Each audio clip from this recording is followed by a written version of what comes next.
Olá, Mista, tudo bom? Tudo bom? Linda. Muito obrigada. Tudo bem? Tudo bom? Não, hoje não.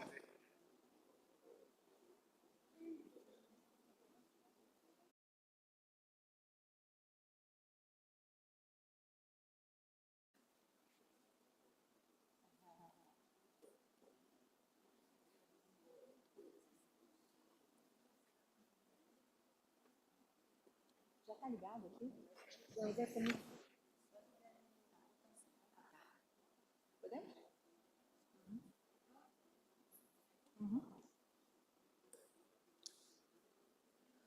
Bom dia!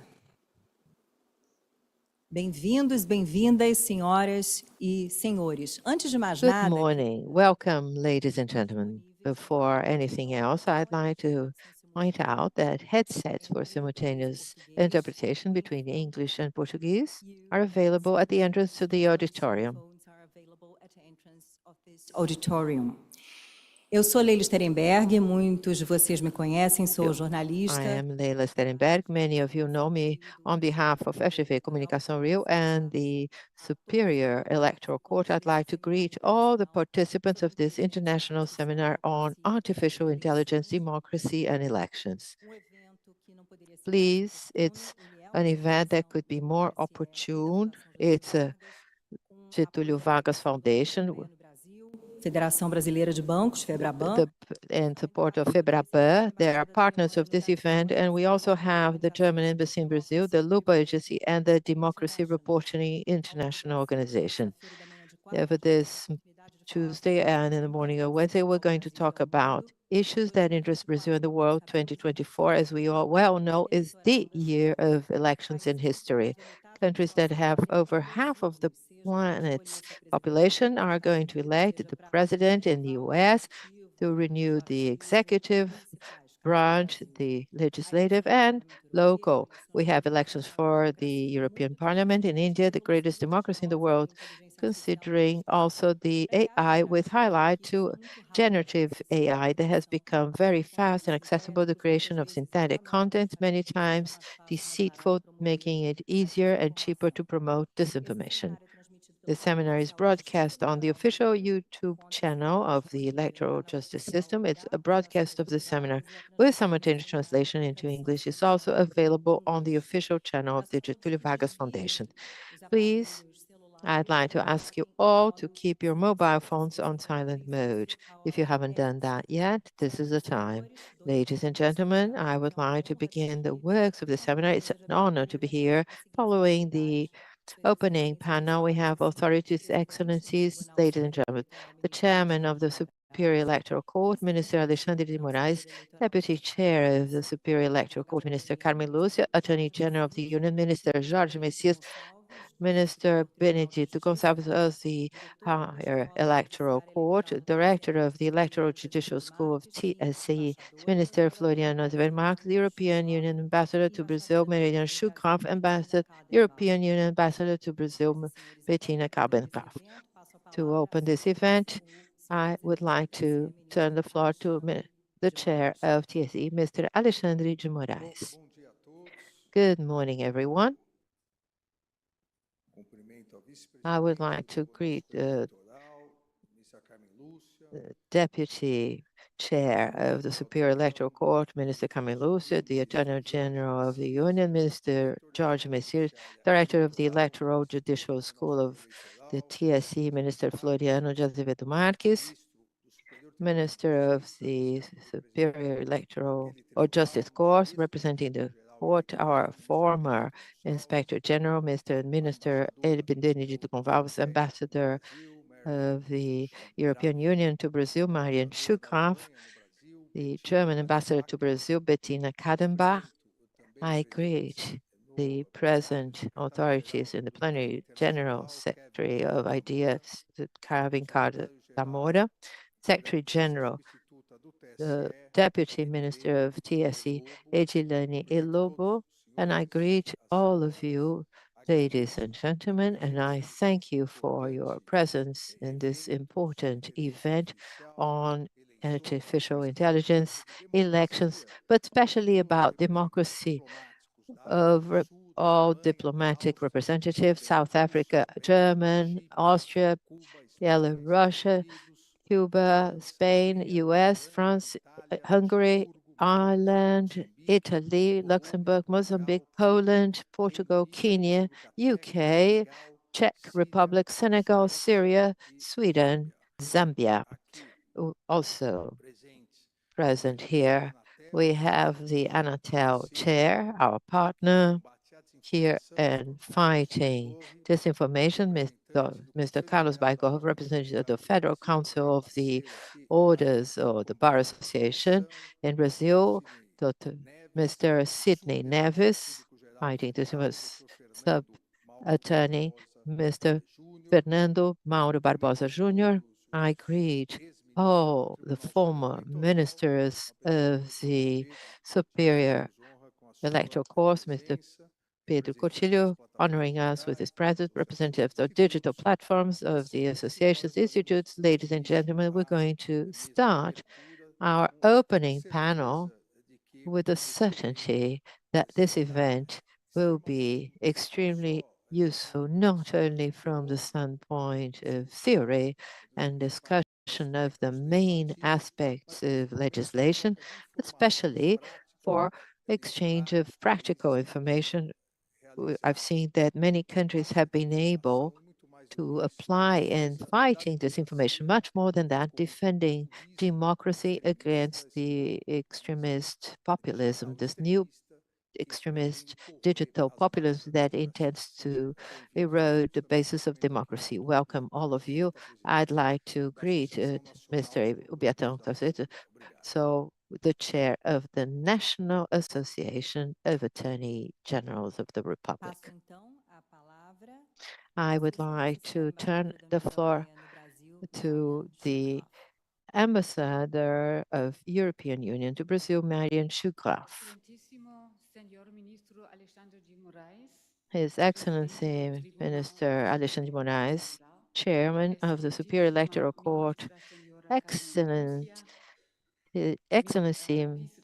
Mr. Minister Carmen Lúcia, Deputy Chair of the Superior Electoral Court, His Excellency Mr. Ricardo Lewandowski, Minister of Justice, His Excellency Mr. Jorge Messias, General Attorney of the Union, His Excellency Minister Floriano de Azevedo Marques, Director of the Electoral School, Her Excellency Ambassador Bettina Cademba, distinguished participants, dear members of the audience, it is an honor and privilege to be back together with the Superior Electoral Court to address one of the most relevant topics of our times. This debate could not have a place at such a timely moment, since in 2024 we will have at least 64 elections, national elections worldwide. We'll also have local elections in Brazil, and in June, elections for the European Parliament. The only elections that are multinational in the world. It is estimated that this year, more than half of the world population will be voting, a record number of 4.2 billion citizens. Ladies and gentlemen, artificial intelligence has become a powerful tool with potential to revolutionize the way we apply democracy, offering greater transparency, accessibility, and efficiency. With its analytical potential, AI is redefining the political campaigns, the decision-making processes, and the mobilization of citizens at a speed that is taking our breath away. However, in the past few years, our societies have faced the propagation of disinformation geared to disrupt electoral processes. AI represents risks influencing disinformation, manipulation of information, of mismanagement in such processes. In the European Union, we consider that digitization brings many benefits to society. Therefore, it is obvious that the digital transformation and it is one of our political priorities. Our digital strategy intends this that this transformation works for people and companies should optimize the production and provide new services and products to citizens and to consumers, and at the same time reinforce the democracy.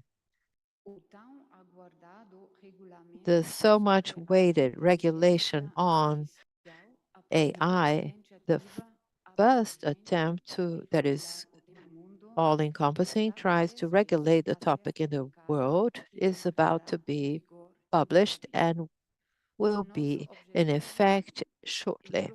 Our goal is to promote AI that is reliable within and outside the European Union, ensuring that its systems and operators respect the fundamental rights, the principles of democracy, security, and ethics.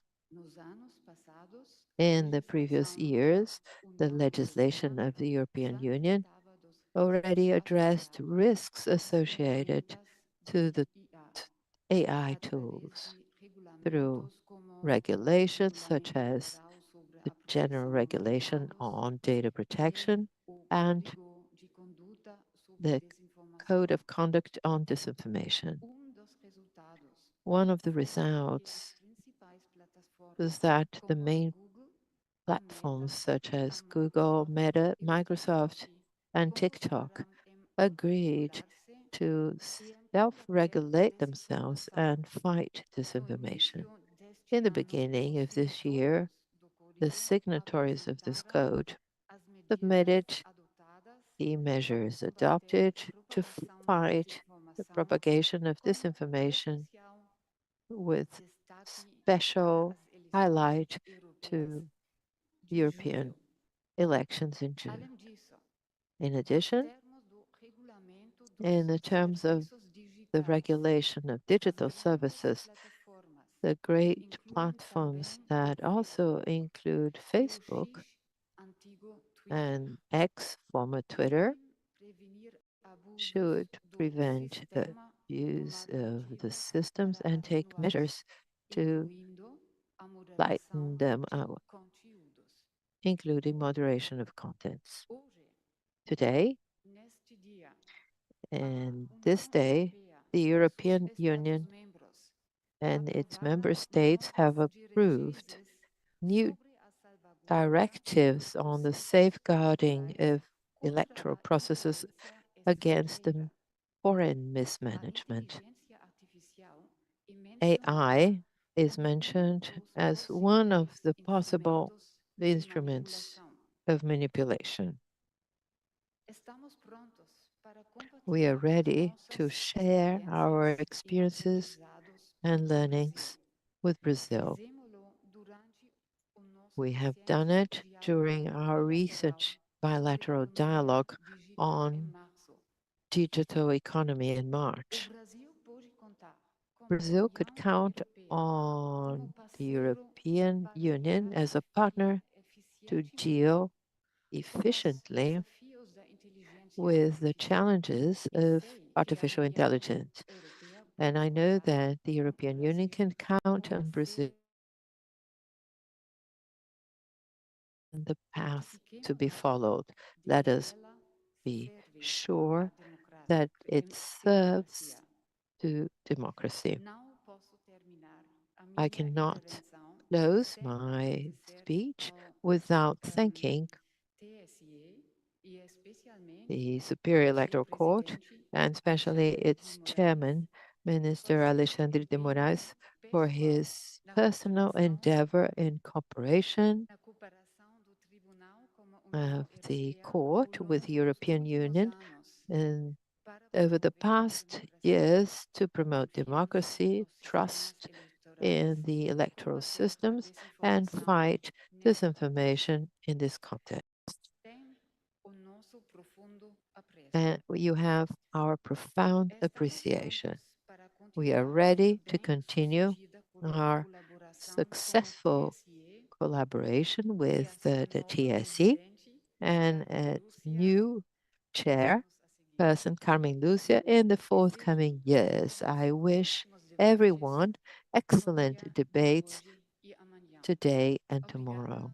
Thank you for your time.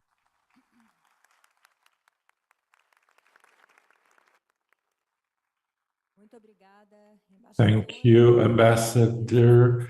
And now we turn the floor to the Ambassador of Germany and Brazil, Ms. Kaldenbach. Good morning, everybody.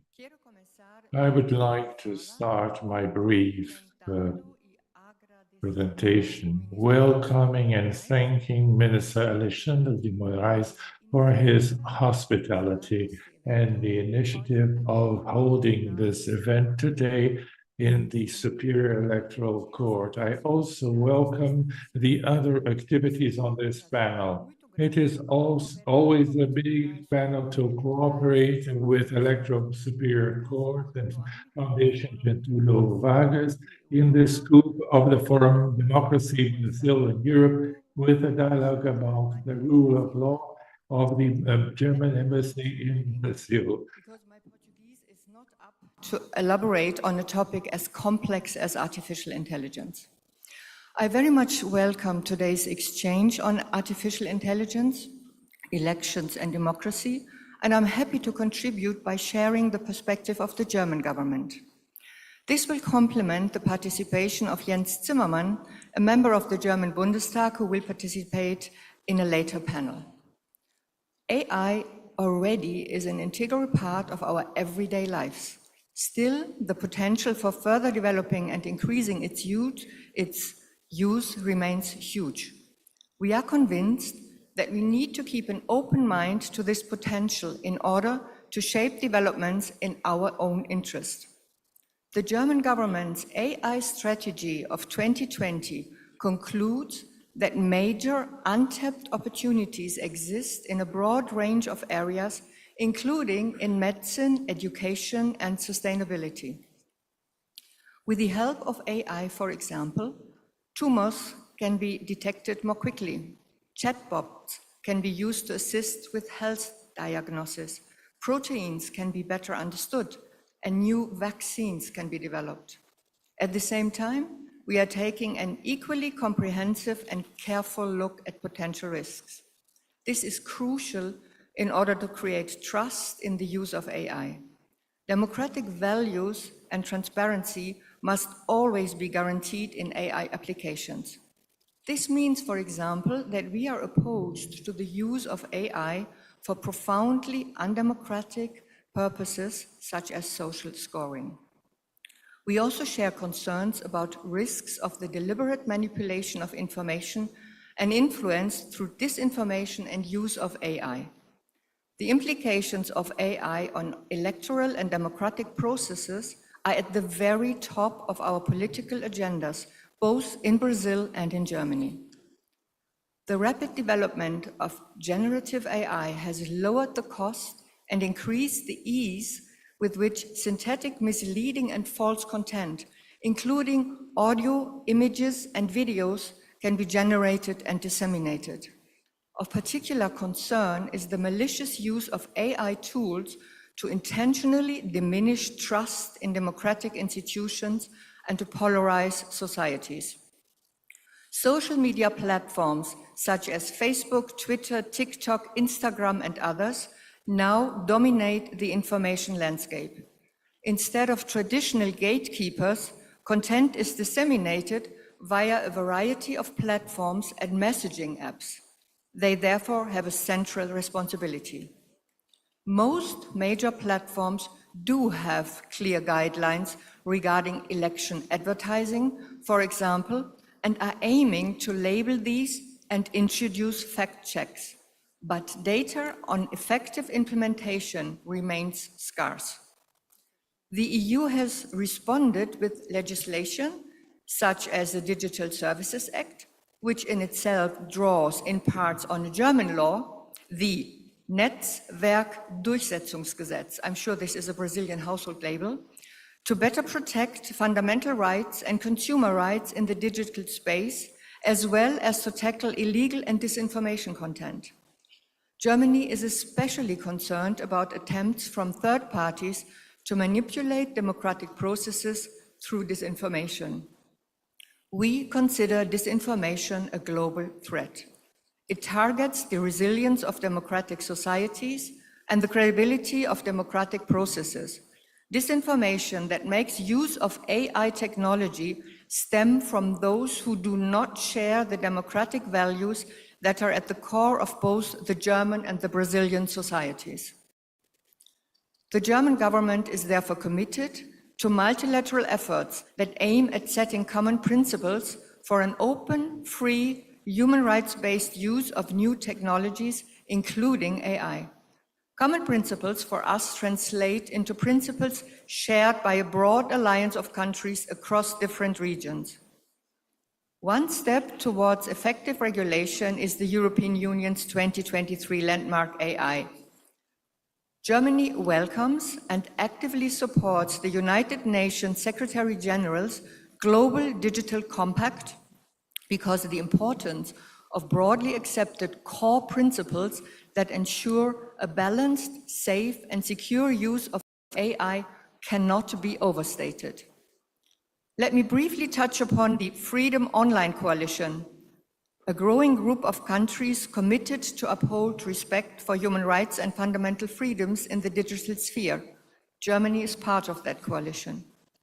In its recent joint statement on information integrity online and elections of March 2024, the group acknowledges the right to freedom of expression, which includes the freedom to seek, receive, and impart information and ideas.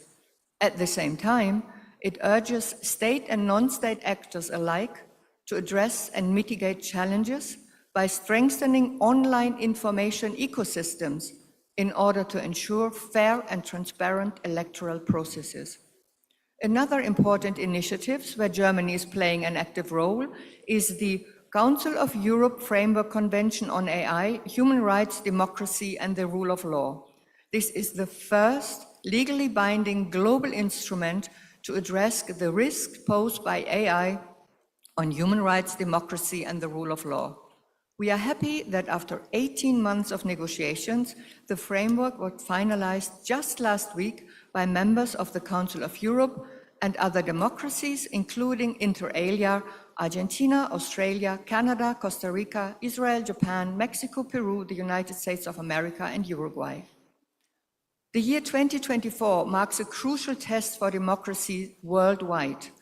In this so-called super election year, in which around 4 billion people are entitled to vote, as my esteemed colleague Marianne Schugraf just highlighted, we are facing historic challenges, some of them emanating from threats relating to AI and disinformation.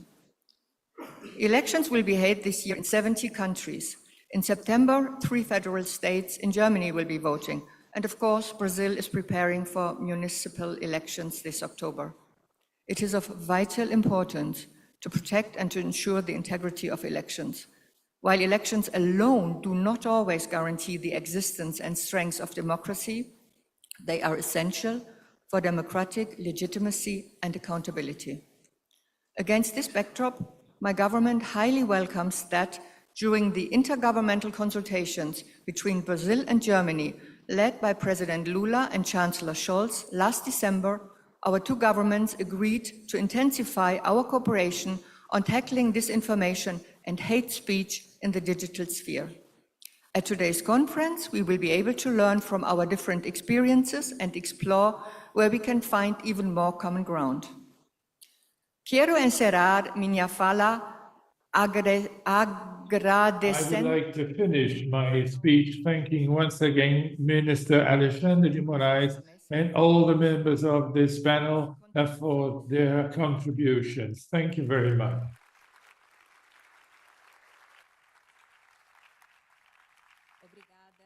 Thank you, Ambassador.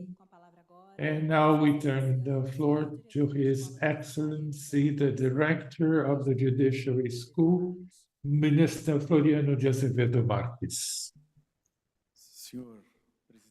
Mr. President, Mr. Chair, Alexandre de Moraes, Minister Deputy Chair, almost Chair, Mr. Carmen Lucia, Minister Jorge Messias, Minister Benedito Gonçalves, Her Excellency Melanie Sugraf, Ambassador Bettina Kadma, ladies and gentlemen, it is a pleasure for the Electoral Judiciary School here of the Superior Court to host this event that has the support and the collaboration of the Getúlio Vargas Foundation. And this seminar is included in a context, in an effort that started when I received from President Alexandre de Moraes the honor of being the director of the school and to show the challenges of electoral democracy in modern times. And here also the development, not exactly the appearance, but the development of artificial intelligence is a great challenge, not only for the Superior Court, not only for the Brazilian democracy, but for the democratic universal context. So rare are the topics that connect all the countries with the same problems in the same historical moment. Modern democracy, as we know it, is the result of a great effort of rationalization of power. And it starts with a logic of rationality that is constantly challenged today because of the emergency of the digital world. As was mentioned, artificial intelligence is not good or evil. It allows major steps forward of science, but especially allows the advance of democracy as it increases the access of people to information and make information something less difficult to achieve, less excluding, and allow people to be included in policy, bringing more instruments of participation, but also brings challenges in some contexts that are quite big and are quite disruptive. When we talk about artificial intelligence, we try to focus on the last generation of artificial intelligence, the regenerative one that has the capacity of changing not only reality, but how we perceive reality. But artificial intelligence is included in the logic of the operation of the sciences, and it provides direction to people going to parallel universes, virtual environments, where it is more fertile, the proliferation of the fake news, of the hate speech, or sectorization. I always mention that the greatest challenge of contemporaneous democracies is to preserve the main pillar of democracy, which is trust. There is no democracy without a minimum consensus of trust. Trust on the institutions, on the electoral process, on the honor of the representatives, and on the fact that the democratic regimes allow an exchange, a transfer, an alternative of power. And artificial intelligence brings the risk of a breach on this curve because it can direct people with the different algorithm conducts. They can direct them to universes where democracy itself is put in check. And to leave this major challenge involves necessarily exchange experiences, articulate co-joint efforts, especially to deal with artificial intelligence, not as trying to deny its existence, but to transform it in a tool to strengthen democracy. And this will only be possible, I'm sure, if we go beyond the environment of domestic discussions of each and every country. Why? Because the challenge is something common, and the democratic commitment has to be common to all, and the environment where artificial intelligence operates in the networks, it is necessarily without borders. In good moment, we can discuss, to listen to foreign experiences, to share our experiences, and mainly to try to put ourselves not as holders of artificial intelligence, but as drivers of this artificial intelligence on the world of a fruitful democracy. Thank you very much. Congratulations for this event. And I hope that we will have very two good days of work.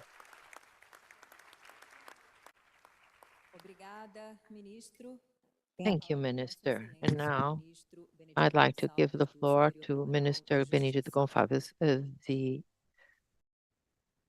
Superior Justice Court.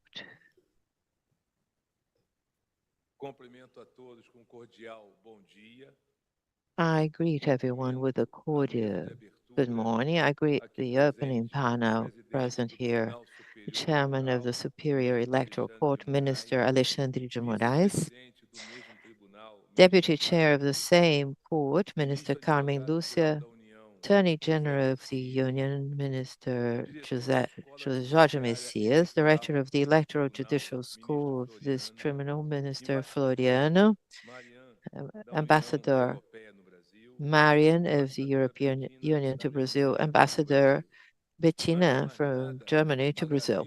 Before anything else, I'd like to thank very excitedly to be taking part of the opening of this magnificent seminar invited by the chairman of this court, Minister Alexandre de Moraes. I congratulate this court in hosting such wonderful event with the support of the delegation of the European Union in Brazil. The International Seminar Artificial Intelligence, Democracy and Elections. Based on its program, we observe that it will gather experts, public policy makers, and scholars that will certainly produce reflections between AI and democratic governance at a time in which we face many challenges, including increase of disinformation that the Superior Electoral Court has been fighting against from the beginning, growing polarization and attack to democratic institutions such as what we've seen recently.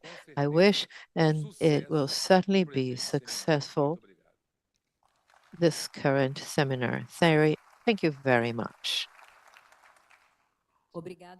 Thank you, Minister. And now, His Excellency, the Attorney General of the Union, Minister Jorge Messias. Good morning, everyone. I would like to make a very special greeting to the Chairman of the Superior Electoral Court, Minister Alexandre de Moraes. I'd like to greet Minister Carmen Lúcia, Deputy Chair of this court, elected for the next biennial. My greetings of the Director of the Electoral Judicial School, our Minister Floriano José Marques, and also Minister of the Higher Justice Court, Mr. Benedito Gonçalves, and Her Excellency Ambassador of the Union, Ambassador to Brazil, Marian Schugraf, and also the German Ambassador to Brazil, Bettina Kadenbach. Special mention to Getúlio Vargas Foundation that taking part of the organization of this event, bringing its academic concern with science, and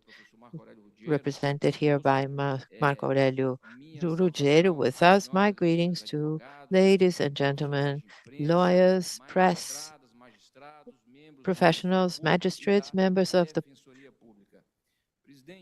public or prosecution office, and also the public attorney's office. This is the first election in which the Superior Electoral Court will have ChatGPT. And it is a new tool that brings artificial intelligence to our lives within a context that society in Brazil has been facing since 2018, dissemination of systemic disinformation within the environment in a concerning way, a dissemination of so-called fake news. We have an additional element to be concerned about, no doubt. And here I add to what Professor Floriano has just mentioned, which is trust. It is very important for democracy as a way of living, not necessarily as a government system, to be established from a public informed debate. To be quite honest, when we have these elements available to operators to the electoral system, both participants and let's say those candidates and electors that also are running for certain positions, we obviously have to be concerned because this is a tool that can actually bring disinformation contents impacting the trust process that is needed that should conduct the electoral process. Obviously, as a part of the vanguard topic, our Superior Electoral Court has to be present and pronounce itself, and it has done that in a very competent way from the resolutions passed here under your presidency or Minister Alexandre de Moraes. And I'd say that the court has been adopting an attitude when it's done regarding fake news, and it's doing that through AI, is following the most correct path, which is betting on science, on academic, on informed debate. And the seminar, in my view, fulfills this purpose, betting on science and academia and betting on informed debate so that society may deepen its reflection regarding a topic which is of greatest relevance to all of us. All of us that cultivate democracy must have in perspective view that informed debate assumes certain elements, and to care for integrity of information that is given from various ways, not only through digital platforms, but from the new applications of Gen AI. This becomes, no doubt, an additional challenge in this election process.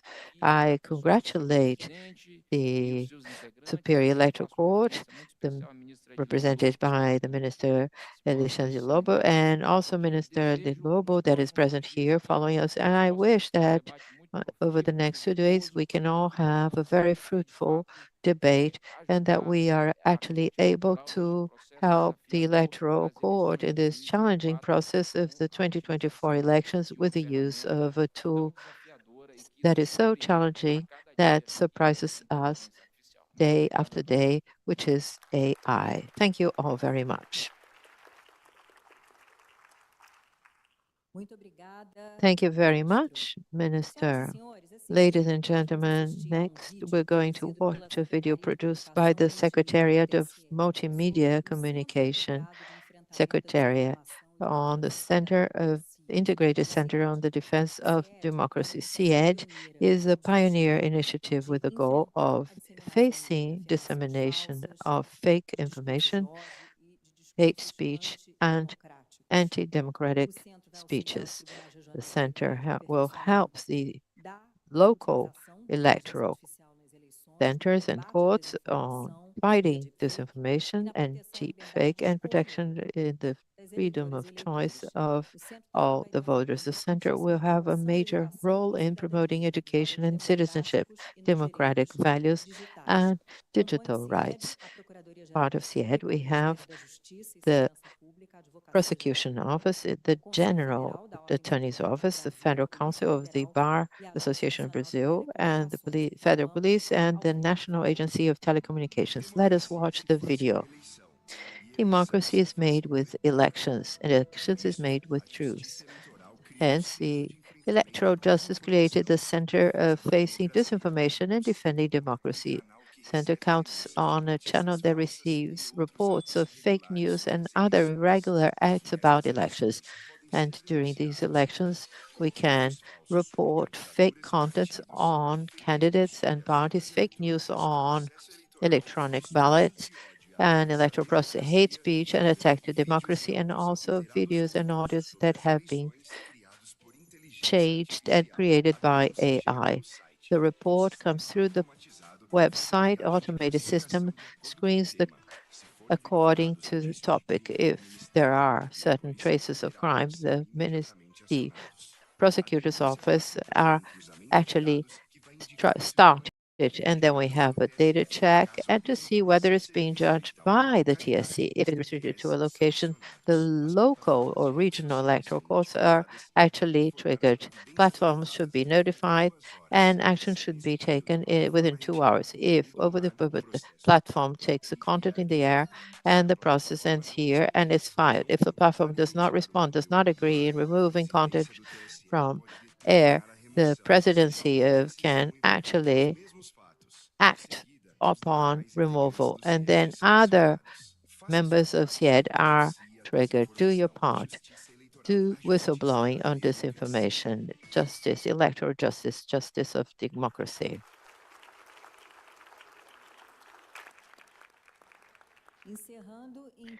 We now end the panel's presentations. I would like to give the floor His Excellency, the Chairman of the Superior Electoral Court, Minister Alexandre de Moraes. Once again, I'd like to thank for the presence of everyone, not only those here at the panel and those that are going to take part of this debate on artificial intelligence, democracy and elections, the electoral justice in Brazil, and all the corresponding agencies in the other countries, in addition to all of those that believe in democracy, have a very important mission, a permanent mission, and an extremely important mission, which is ensuring the freedom of voters at the time of choice. Fake news, fraudulent news, deep fakes. I usually say that AI today has smoothened out fraudulent news. All this information has an addressee who is the voter to direct their votes from lies, from hate speech, from speeches that are sexist, racist. In other words, it intends to polarize in such a way that it will end up removing the freedom of voters at the time of voting. And as Minister Florian mentioned that quite well during his speech, it erodes trust in democracy. This has been happening in several countries. Not only had we had this massive attack in Brazil, but this has been happening in various countries and for some time. Unfortunately, all of us who believe in democracy, all of us have taken some time to react to this coordinated and studied attack, an attack made in a competent way by radical extremists, populist extremists that intend to erode democracy from inside not for two reasons. The two words that these extremists, populists most use are freedom and democracy. Freedom for them to do whatever they like, disrespecting law and justice and democracy so that they can put whoever they want in power, undermining all the traditional rules of Western democracies. It is absolutely urgent and necessary for the country's authorities to join together to have a regulation, not only national regulations, but international regulations. The European Union has given great example recently, passing two important laws in this sense. Other countries in the world have been discussing this topic. In Brazil, the Federal Senate has approved a bill that is actually transitioning at the lower chamber, and the i- Superior Electoral Court since February has been organizing this topic in the electoral field. It is important to promote education, prevention. It is important to show voters the dangers of actually misusing AI. AI by itself is not good or bad. It is an important technological instrument that may be well used or it may be very poorly used. Or these extremist populists, they have been evolving in the poor and illegal use of AI. In addition to education, in addition to prevention, preparation for the fight, the use of AI to propagate the fake news, deep fakes, it is important to have mechanisms that are administrative, legislative, and judicial so that we can fight in a in a repressive way. more repressive way. Also, this use so that we don't leave this influence the elections.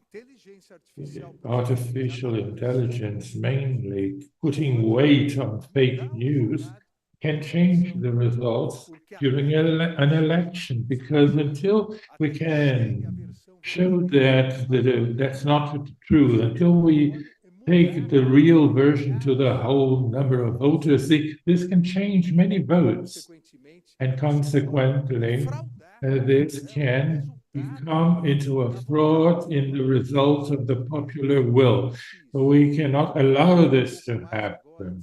Even now, we have more than 75 years, the United Nations proclaimed this a Declaration of Rights. Today, we have also this need of discuss internationally so that the United Nations becomes the leader of a declaration of digital rights to defend people. We cannot allow that these big techs that are present worldwide continue being or doing things at their own will. We cannot allow these big techs to be considered only companies of technology. They are companies of marketing, of media, companies that provide information, and as such, they have to be made accountable like any other company. Some years, some decades ago, we saw the major challenge on how to regulate the use of broadcast television in the electoral system, how to avoid that this huge mechanism of communication, of mass communication, that could interfere in the elections. And then we had a regulation. So why can't we have now a regulation concerning social network? If we had regulations concerning radio, newspapers, magazines, TV broadcasts, just like we need some regulation for social networks. Another day, a professor in one of these debates, he was telling me at the panel that When the plane arrived, there was no regulation about planes, about flights. Santos Dumont didn't have to meet any rules of any national agents of aviation.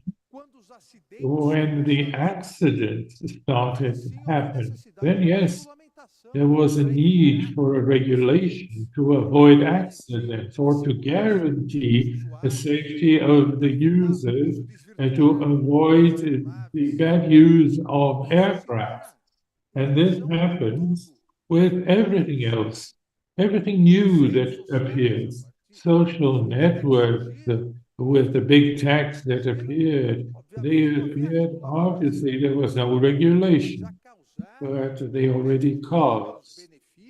In addition to the major benefits that appear, they also cause some bad things. The bad use that they do increase the suicidal rate of teenagers all over the world, cause attacks to democracy all over the world, the increase of hate speech against foreigners, against Black people, against women, against the LGBTQ plus community. If this has been causing damages to society, it needs regulation. And in the scope of this electoral justice of the Superior Court, this regulation in the application of the elections that started with the elections of 2022 moved forward in detail with public hearings held by Minister Carmen Lúcia in Rio de Janeiro, discussions and debates with authorities, with the platforms, and these debates went until we received the resolution that will conduct the elections on 2024.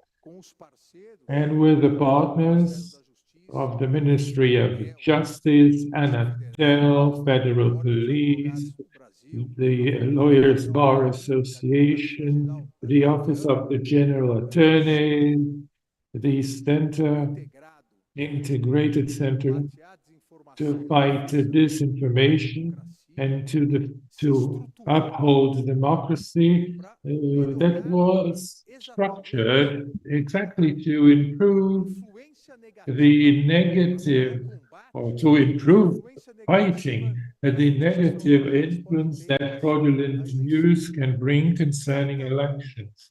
Each and every one of the 27 regional electoral courts in these municipal elections, the 26 because there is no elections in the federal district, each electoral court is directly connected now to the center.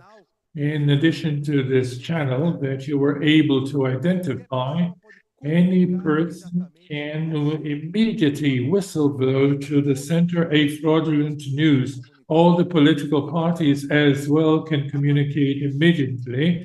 And with this, as it has been determined by one of the resolutions, it was created a repository of jurisprudence where all the decisions concerning fake news, disinformation, publicity during elections, so that the news can be compared and checked to see if there is already a standard that was identified by the Superior Court and that this represents disinformation. And immediately, in an electronic way, the platforms will be notified so that they remove immediately, at least in 2 hours tops, for them to remove this fraudulent news from their networks.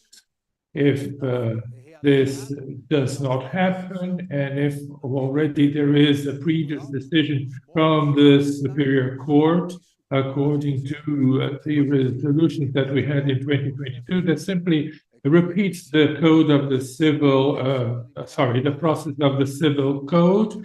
The Superior Court, the presidency of the Superior Court will determine the removal and will forward everything electronically, of course, to Anatel so that Anatel make this happen immediately to the electoral prosecutor's office so that they can be criminally made accountable for those who have posted this information, and will send to the Union General Attorney Office so that the social network or the platform will be held responsible. The one that refused to remove the topic that was considered as disinformation.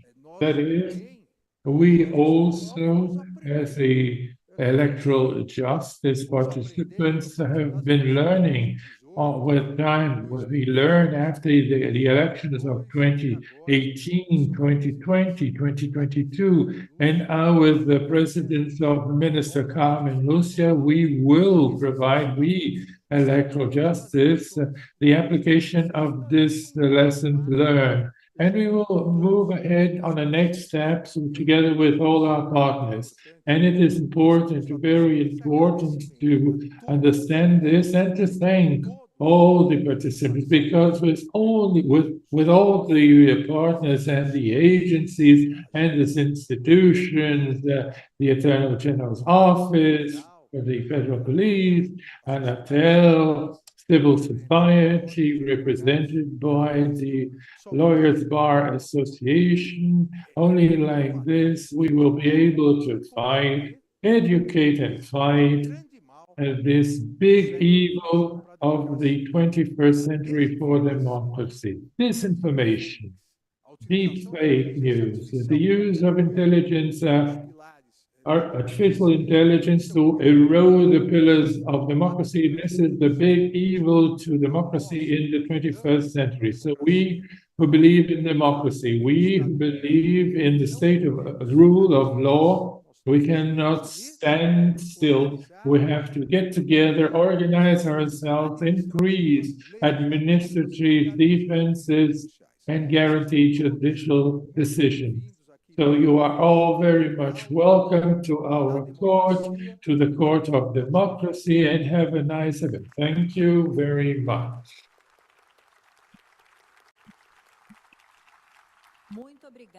Thank you, Minister. Ladies and gentlemen, we conclude the opening of this event, and now the honor table is closed, and we change my work here to the official MC, Sheila Borges.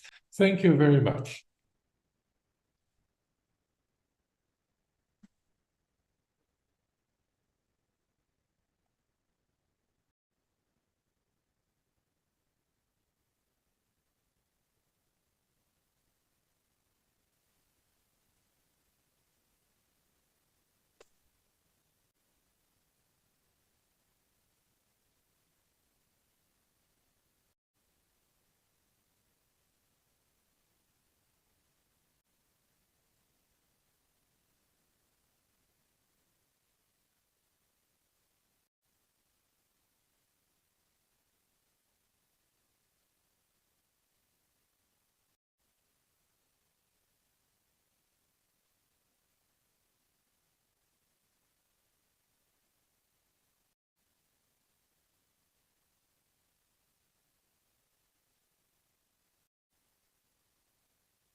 Já senta, eu vou anunciá-los.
Senhoras e senhores, dando continuidade a este seminário, a seguir teremos a composição de Ladies mesas. and gentlemen, to continue our seminar, we're going to have thematic panels that will debate the topics proposed here relating to artificial intelligence, democracy, and elections. At the end of each panel's presentations, if there is time, there will be space for questions to be addressed to the panelists. Those interested in directing questions to the panel should do so using the QR code located on the back of your badge, handed to you at the entrance of the auditorium. Next, we will make up the first panel discussion that will address the topic, how democracies survive. At the panel, we have Her Excellency, the Vice Chair of the Superior Electoral Court, Minister Carmen Lucia, as President or chairing this panel. Secretary General of IDEA International, Mr. Kevin Casas Zamora. Secretary for Digital Rights at the Ministry of Justice and Public Security, Lilia Sintra de Mello. The Director of FGV Comunicação Rio, Marco Rudiger. Well, ladies and gentlemen, Her Excellency, to open the works of this panel, Her Excellency, the Vice Chair of TSE, Minister Carmen Lucia, has the floor. Good morning, ladies and gentlemen present here. I am very honored to chair this panel on the seminar on AI, democracy, and elections, as it's been mentioned by the opening panel. This is a situation in which we have to debate democracy-specific issues related to the use of platforms with AI, their impact on elections. This is a topic that concerns the whole world and concerns those in charge of elections in the world, as it's been mentioned in Brazil, in a more emphatic way by the chair of the Superior Electoral Court, Minister Alexandre de Moraes. This is a year of elections. We are about 120 days of our municipal elections in Brazil. In the Brazilian case, we have almost 6,000 elections taking place on the same day, same time, and also 150 million Brazilians will choose those that will represent them in conducting the municipalities where they live, build their life, their joys and sadness. This is why it is being of key importance for Brazilians to have those elections, which is the basis of the democratic construction of the Brazilian history. This panel, we will have the honor of counting on Kevin Casas Zamora, Secretary General of IDEA International, the institute in charge precisely of, as Secretary General of directing the International Institute for Democracy and also democracy Ms. Lilian Cinto de Mello, Secretary of the Ministry of Justice and Public Security, Mr. Marco Rudiger, Director of the Communication School of Fundação Getúlio Vargas, Rio. At this panel, panelists will discuss how democracies survive, which is the topic of our panel. And I do hope Mr. Casas Zamora and Professor Lillian said that we don't have to discuss how they survive, but how democracies live and how democratic citizens live well worldwide. This is a seminar that discusses AI. I'm at a stage of my life that I really want to trust on the natural intelligence of every voter. It seems that artificialization of reality is included in ways of understanding and directing circumstances dominate our concerns much more than what is natural in life.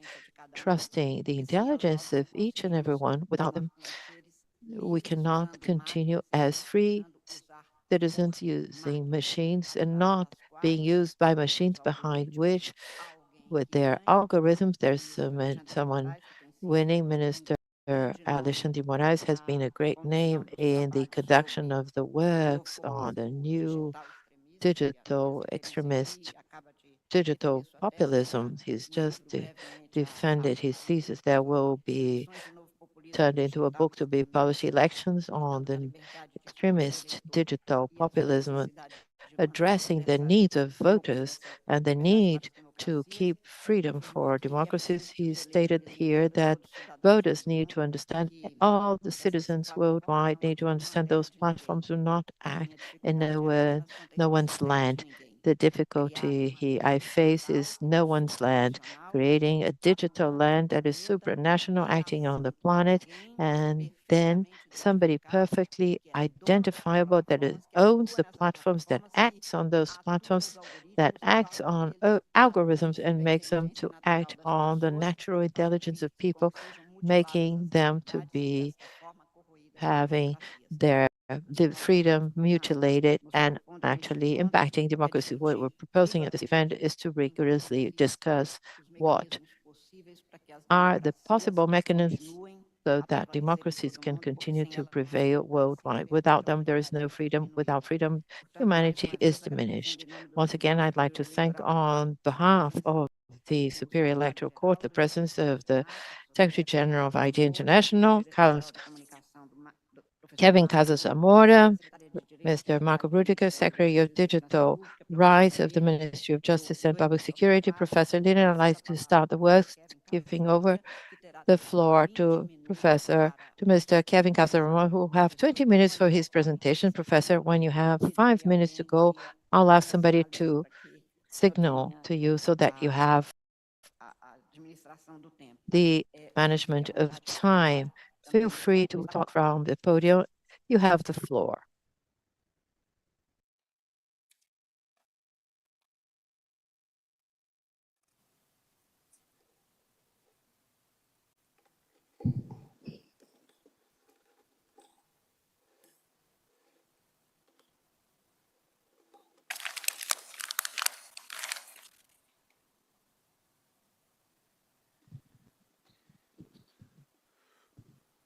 Muito obrigado, Thank you, Minister. And thank you very much for this invitation. You don't want to struggle with my Portuguese. I mean, I podría hacerlo en portuñol, and I think it would work just fine. But I'll try my English. Let me start by expressing my gratitude towards the organizers of this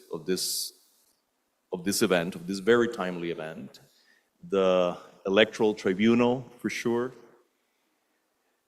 Fundación Getúlio Vargas, and all the other entities that have come together to convene this discussion. I want also to greet my fellow panelists, Lilian, whom I haven't had the pleasure of meeting, and my good friend Marco Rudiger.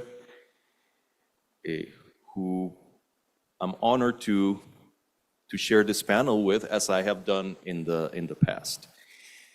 Before I say anything about the subject matter, let me start by expressing my solidarity to the victims of the floods, the terrible floods happening as we speak in the state of Rio Grande do Sul.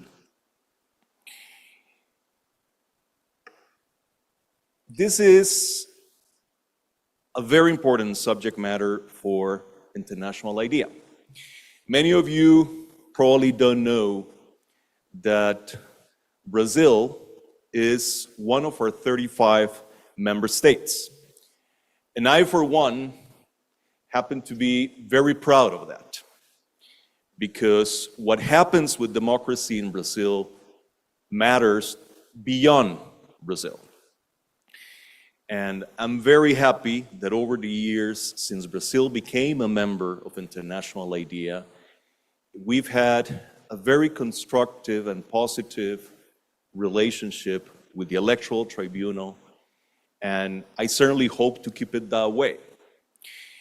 And I certainly see, as part of my role as head of International IDEA, to help our member states think through the challenges besetting democracy, the old challenges, but also the new challenges that we're going to be talking about for the next 2 days.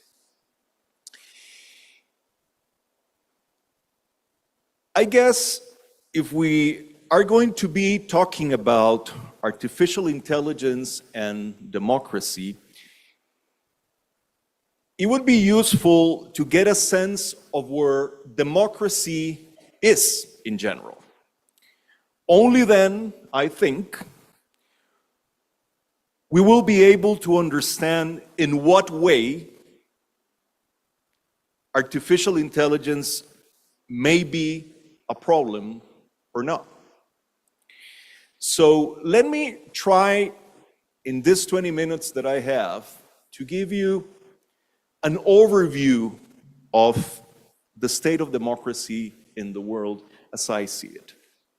Well, let me start with the obvious in saying, and it's been said here, that when you look at the trends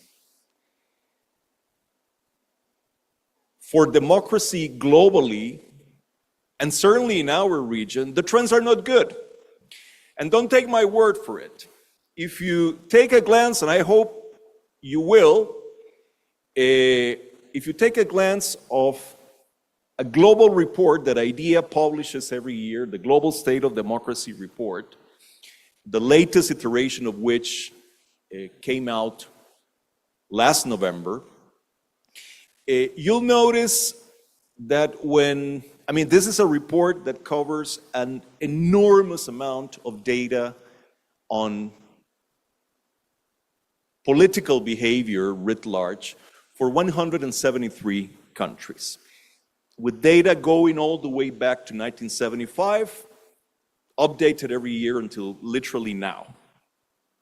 If you take a glance, as I said, into our latest report, 2022 was the 6th year in a row in which more countries of those 173 covered by the report saw a deterioration in their democratic performance as opposed to the countries that saw advancement or progress in their democratic performance. And this is the longest sequence that we've seen since 1975. Over the past half a century, this is the first time that 6 years in a row we see more deterioration than progress. Not just that. Half of the countries covered by the report have experienced a deterioration and a statistically significant deterioration over the past 5 years in at least one key element of democracy. In some cases is the credibility of elections, in some cases is the protection of freedom of expression, in some cases is the quality of civic space, it varies. But at least one key element of democracy has been seriously and negatively affected over the past 5 years in half the countries. If you turn the clock back and look 1 decade ago, that proportion was 23% of the countries. So that alone tells you how widespread the deterioration in the quality of democracy is and how rapid it is advancing. And among all the key elements of democracy, one of the elements that is really facing challenges across the world is the integrity of elections. That is being compromised in many countries. It's being compromised by a combination of digital and political threats. Disinformation campaigns, cyber attacks, but also, as you know well, here in Brazil, at political attacks on the autonomy and the credibility of electoral authorities. Even electoral authorities that, like the Electoral Tribunal of Brazil, are robust, credible, that have enormously successful track records behind them. Even those have been at the receiving end of political attacks coming from incumbent governments. So what we see, bottom line, is a global trend, a very serious global trend towards the deterioration in the quality of democracy. Now, the obvious question when you see this is, okay, this more or less we know with, different levels of detail, what I just said. The obvious question is why? Why is all this happening now? And the why is very complicated. And after thinking a lot about the why, I've come to a few hypotheses about what's happening. And this is a complicated story, but I'll give you a few elements that I think help to explain why this is all happening. And in some of those elements, the question of artificial intelligence fits in. The first factor in this story is what I would call the dissolution of the democratic community, of the democratic polis. Democratic societies are being affected by very powerful centrifugal forces that weakened the ability of democracies to withstand challenges.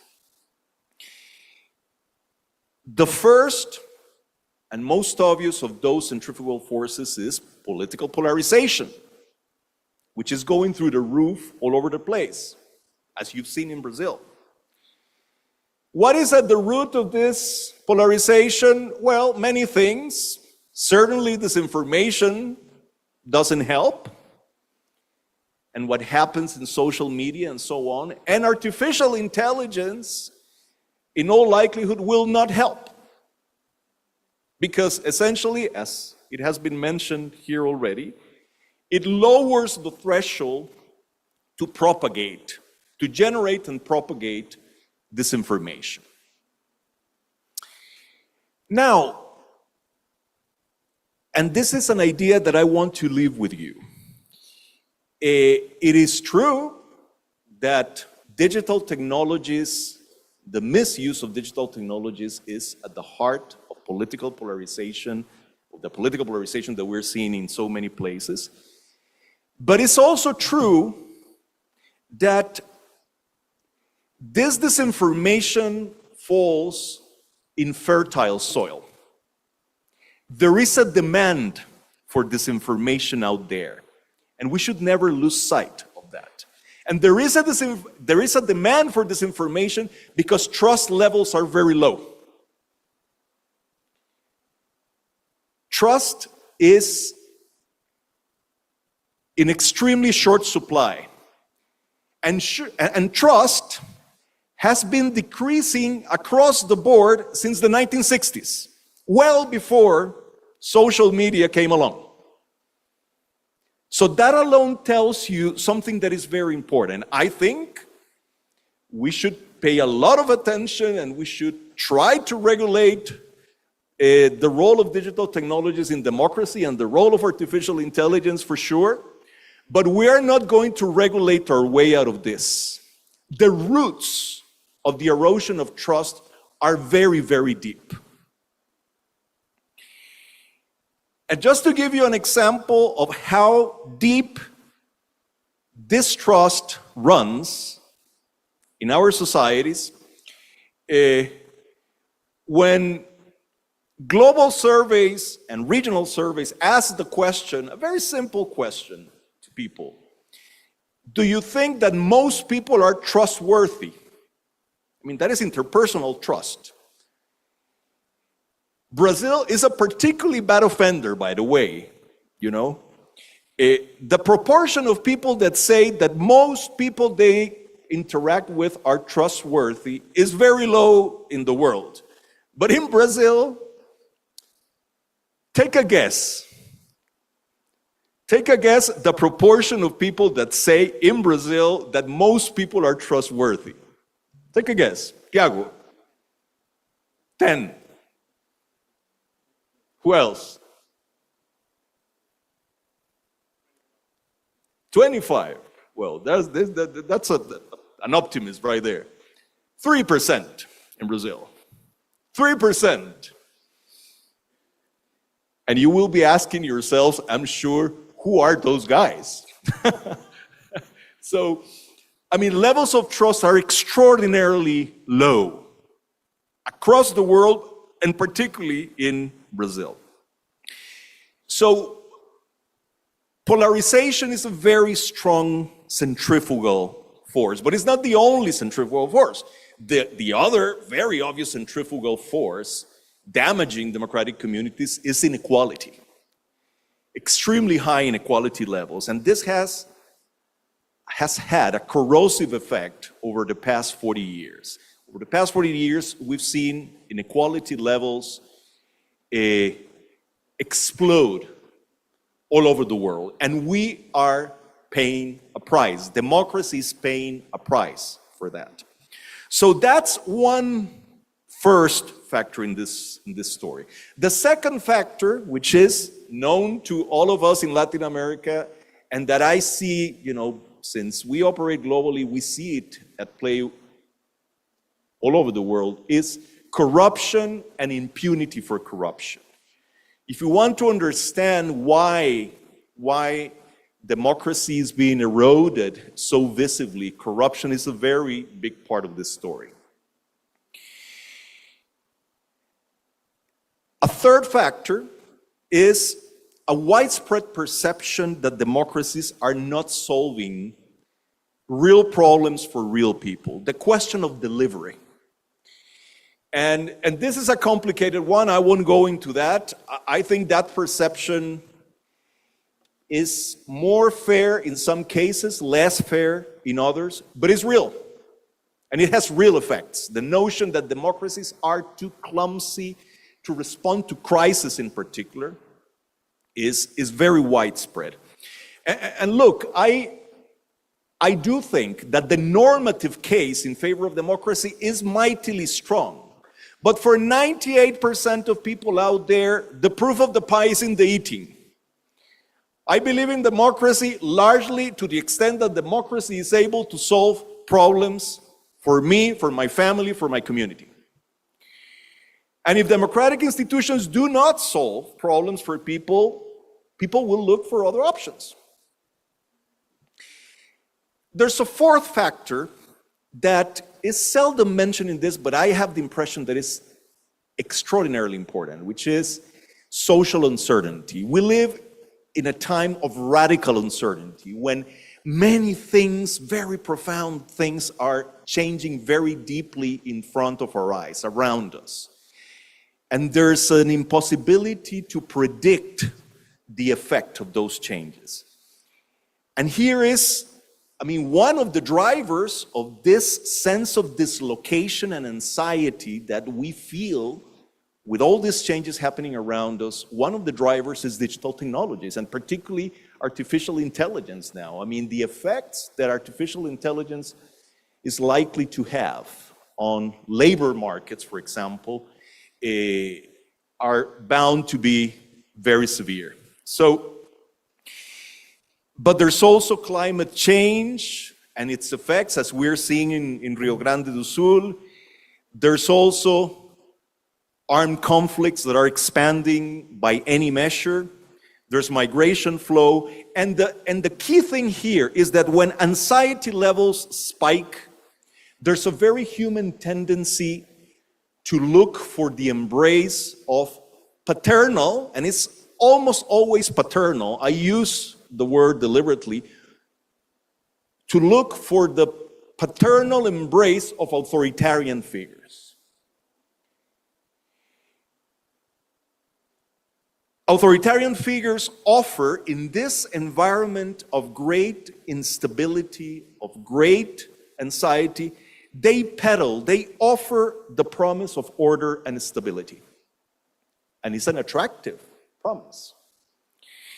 And finally, and I won't go much into this, there's the international environment that has become more hostile to democracy than it was before, partly because Western democratic powers have squandered their soft power over the past 2 decades as a result of the financial crisis, the invasion of Iraq, the hell-raising experience of Trump, which might happen again, for all we know.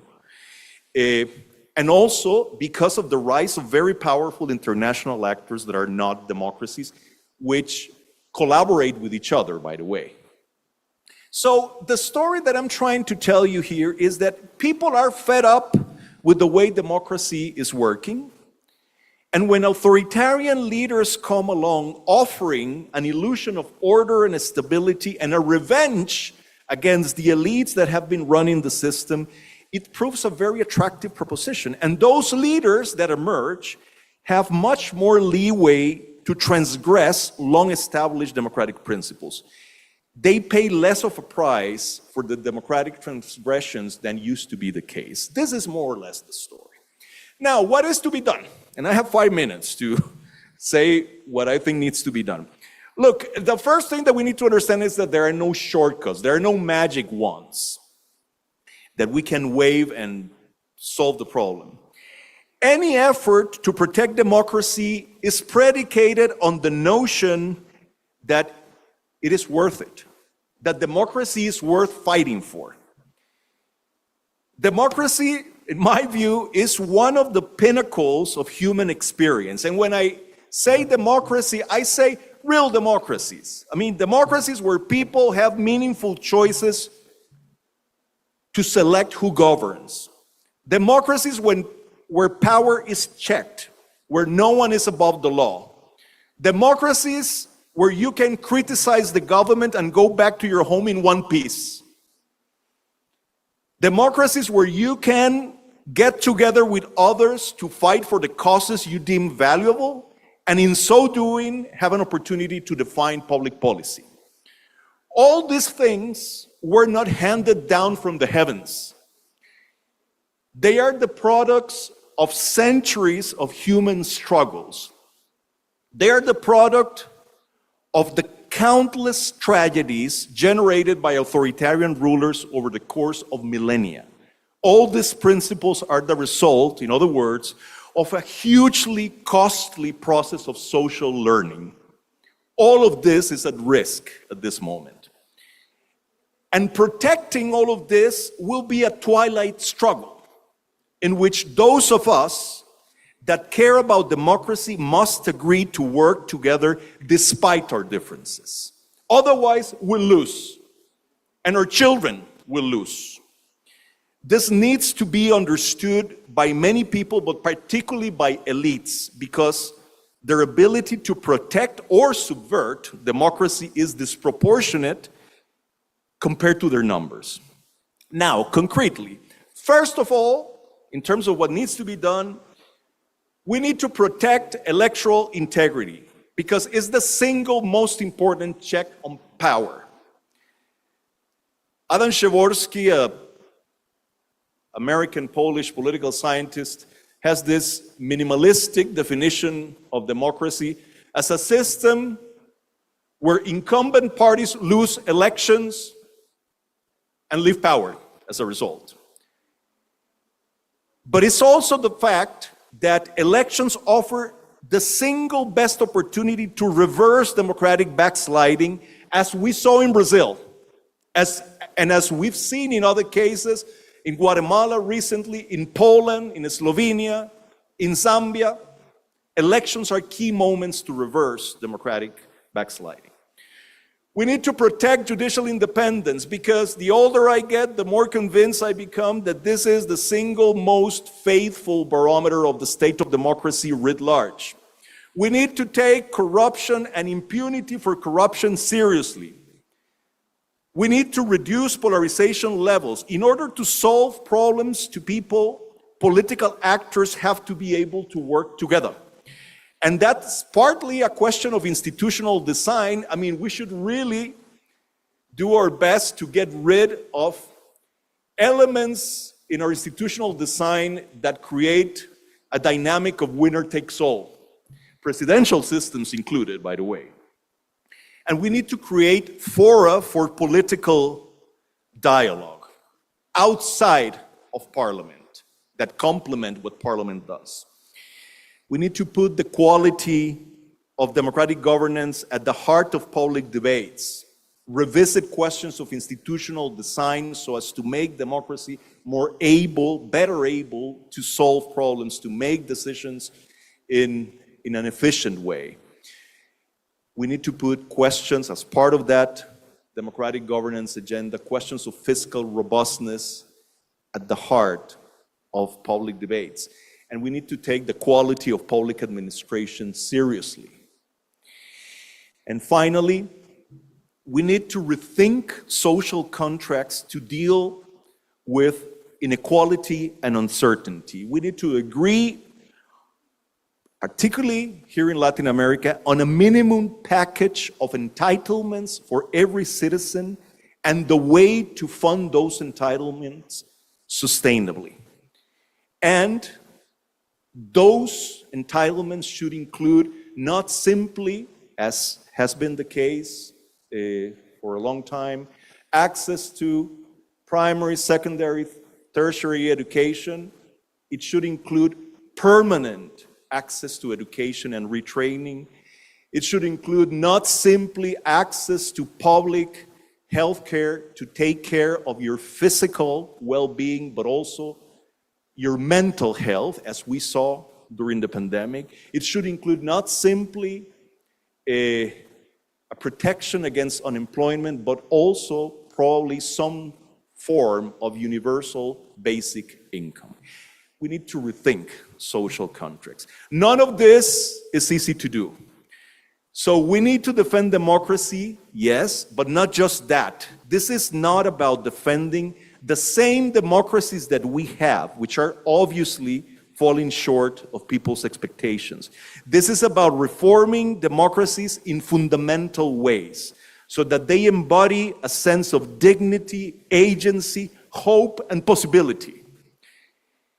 If we fail to do this, we will squander a precious legacy from the past and doom our species to return to a darker place in history. I hope that all of us here will recognize this for what it is: a cause worth fighting for and a huge historic responsibility to set aside our differences and collaborate with a sense of generosity and urgency. Muito obrigado.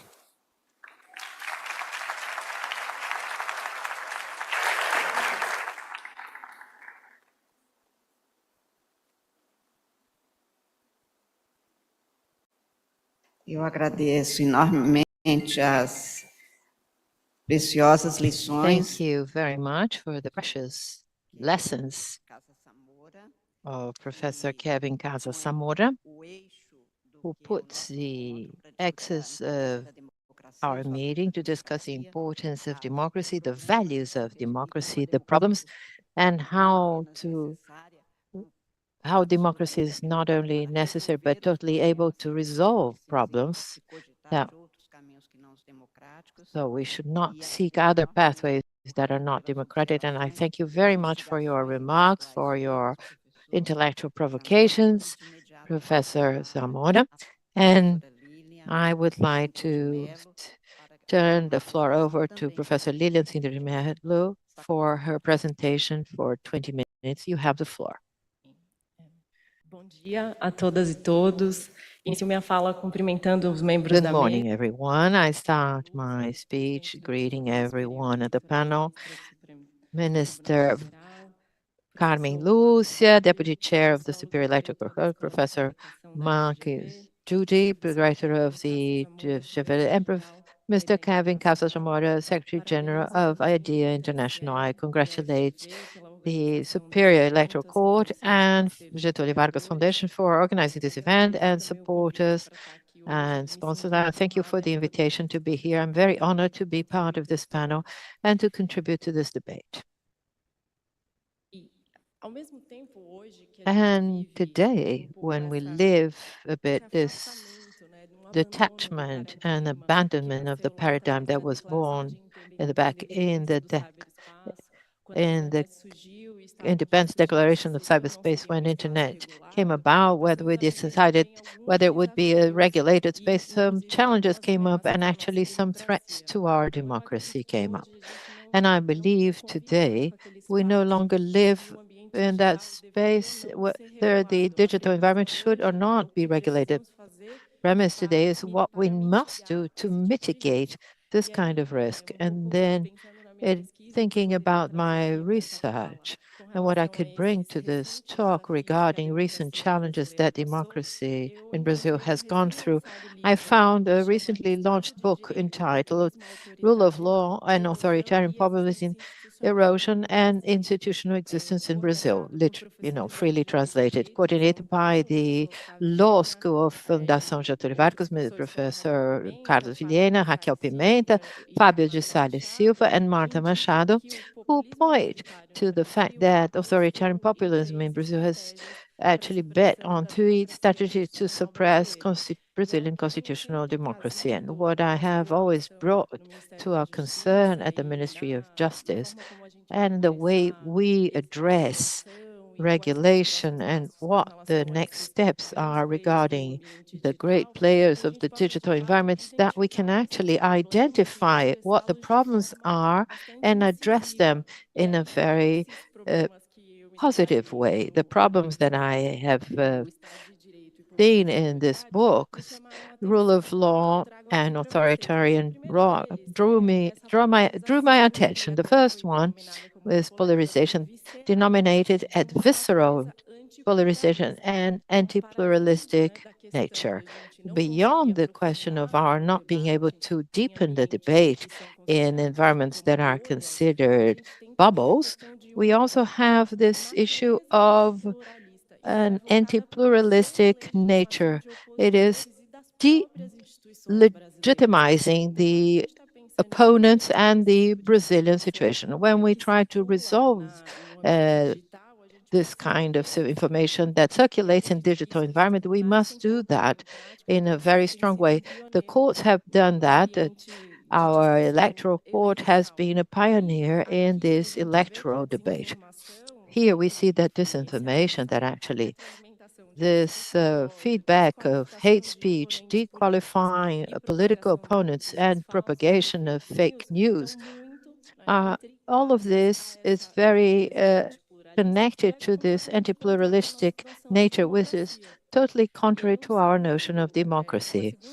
A second strategy put forth in the book is a continuous effort to capture and erode Brazilian institutions in a way so as to facilitate goals that are anti-constitutional. So the authors put inciting armed forces and police forces and industries that are more radical in society. Here it is extremely important for us to understand that those challenges are put on the table since the times of 2018 when the book How Democracies Die was launched, we have discussed what those paths are, and this book that was launched this year adapts this analysis to the Brazilian reality with various case studies showing, for example, the emptying of the councils of civil society and actually the abusive use of infralegal acts, trying to empty constitutional density in those spaces that also have been strongly attacked and uh, and actually protected by the Supreme Court federal and attacked in a very strong, immediate way this infralegal acts that were emptying the working of our institutions. And it is important to stress that despite the fact that this study is quite critical and harsh on what has happened in Brazil between 2018 and 2022, it's also a very clear evidence that Brazilian democratic institutions, though young, are persistent and have come out strongly. And it's important for us in this context to be able to think how the digital environment will be regulated. And now, with the arrival of AI to commercial means, media, how it should be addressed here regarding technology, what is put and what the events organization highlighted to this panel is the role of a globalization of a world that is borderless, that moves in a very fast way, a technology that very unlikely from the standpoint of law will be able to regulate beforehand. We have to deal with the concept because it's very fast. And from the Brazilian standpoint, it is a country that has a technological dependence that needs to be addressed, and also extreme inequality, as it's been mentioned previously. From the institutional standpoint, how are we going to deal with those challenges? Does not necessarily include using frameworks being used in other countries with different realities from ours. It is very important for us to start thinking what are the possible paths to address those issues and how we're going to be able to create our own technology, developing our own AI tools to help us to also address the situation not only from the legal standpoint, but also technological one. It's extremely relevant when we think about AI. What comes to mind is mass triggers, deep fakes, manipulated content. Many people also have this vision of loss of jobs, very high level of automation, but we should also understand that the technology problem can be addressed by it. Whilst we deal with fake news, we have the possibility of boosting contents. The solution via monitoring will also be through AI, because very unlikely will we have human capability to follow all the contents online and know whether it hurts a rule or not, it goes against something, or whether it's harmful to democracy itself. Just making a brief comment at a meeting talking about whether it will be possible or not to label all these types of contents, minister. One of the companies said, I think it will be easier to label what is human nature and what is artificial. Will understand because it has no label, because the possibility of copying and the dissemination and triggers will be so big, maybe the opposite will be easier than labeling what is artificial. But for the time being, we have this paradigm put forth. And from the standpoint of elections, 2024 will be the greatest electoral year of recent history. It's almost 80 countries with elections this year. Almost half of the world population will vote. And in Brazil, as Minister Carmen Lúcia said, over 5,000 municipalities with municipal elections. And what is relevant regarding municipalities is that they are smaller communities. The impact of disinformation and the mass trigger of this kind of content is much more pervasive. It will be much more difficult to control, even with the removal of this kind of content, be able to revert damages caused. It's much more complex in smaller towns. Therefore, in this context of concern about elections, the correctness in the whole process, the Superior Electoral Court came with a decision, and it's important to discuss, and we've been trying to prioritize, extremely relevant for us to dialogue with all the stakeholders to think about the solutions to this problem. And here, seeing as a need of demand of such labels of identifying contents that are artificial with a restriction for some kind of tool use as chatbot and avatars, and total veto to deep fake use, which is the artificial content that may be in a audio, video format, or a combination that generates digital manipulation, and it's replacing the image or the voice of a living person, or can be dead or fictitious. Here, the resolution of our court has been quite positive regarding that, and it brings a relevant landmark so that we, in our elections, in this context of towns, is different from a presidential election. The impact is national for us to take care about this kind of content. And very carefully, I reinstate the correctness of the proceedings. So people should have enough information to vote, and generating this trust environment that has been brought up by many people in the previous speeches. So the concern with the ethical and responsible use of AI goes beyond the electoral environment. We've been discussing it in the various spheres. So internationally, the UN, the BRICS, the G20, OECD, all of those have been scenarios of discussion of what is needed to foster the activity of AI. And here in Brazil, we have also discussed a bill that is being discussed at the Senate, that was drafted by a commission of justices, and is being discussed with the civil society so that we can create those mechanisms in an intersectional way, including various sectors. There is a sensitivity on the use of AI in education, healthcare, employment, and labor. How we're going to deal with that? And I really see the point that was brought up here, that the superior electoral course is how we deal with society and reality. We should look at international experiences and the countries that have been developing this kind of regulation and adapting to our own reality. So I think recently the European Parliament approved the AI Act. That is a great benchmark for those discussing AI.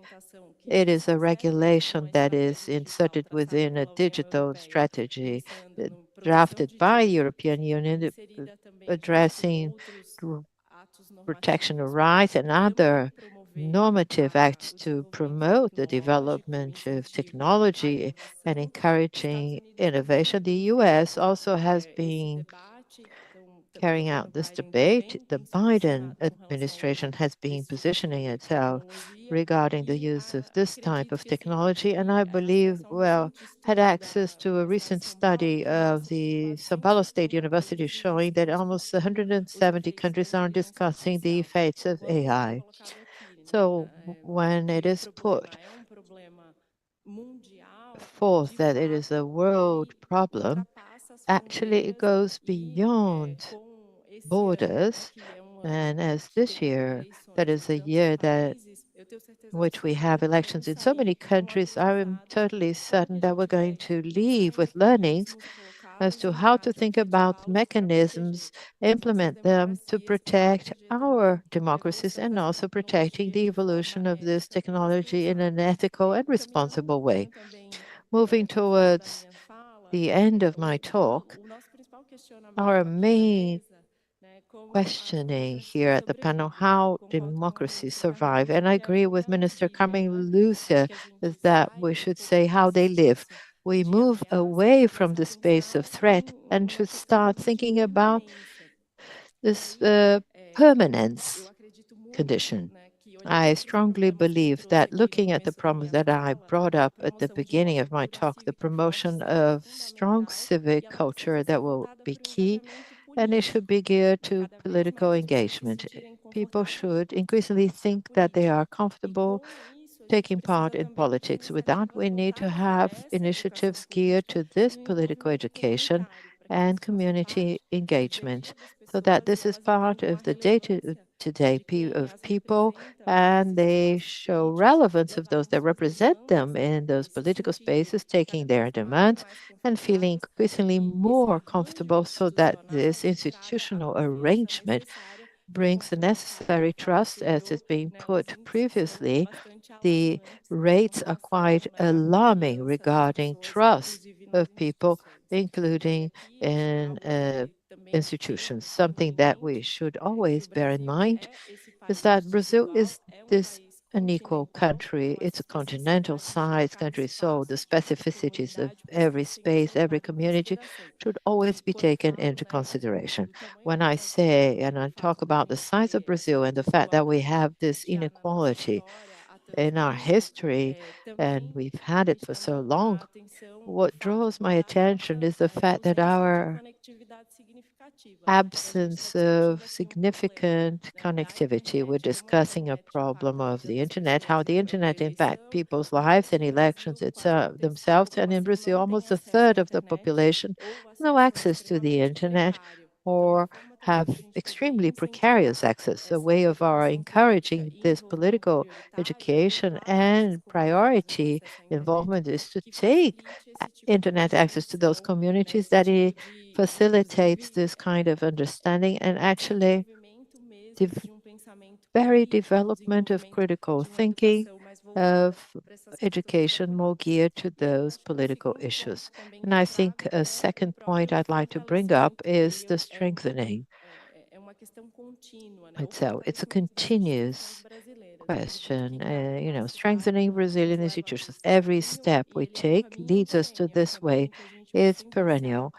We'll always be adapting to the new challenges. And here, I believe that transparency and civic participation will always be extremely relevant so that society can increasingly more gain the trust in Brazilian organizations. And this necessary should move forward. And a third initiative that is extremely important is regulating technologies. I go back to my beginning. We have abandoned this paradigm that the digital environment does not need to be regulated or will be self-regulated. The state needs to look to those spaces and needs to identify what the problems and damages are so that we can address everything effectively and directly. And here I believe that the regulation here should be turned towards the protecting rights, individual social economic rights. Fundamental rights should always be considered and always interpreted in their very logic. Many times we see an attempt of putting a super principle in the freedom of speech that is not truthful. Sometimes I joke that there are certain analysis that want to put the internet legal framework above the constitution. This is not possible. It should be interpreted in this systematic logic and also a concern from the standpoint of a country in the global south with our technological dependence. So extremely important for us to bring this effectiveness to the laws that are being discussed and regulations that are being discussed, that we have this condition from the standpoint of science and technology, of understanding those tools, developing our own technologies. And here I believe this is an avenue that we could think a bit more as to how we use AI towards a purpose that is social justice and the strengthening of our own democracy. Thank you very much.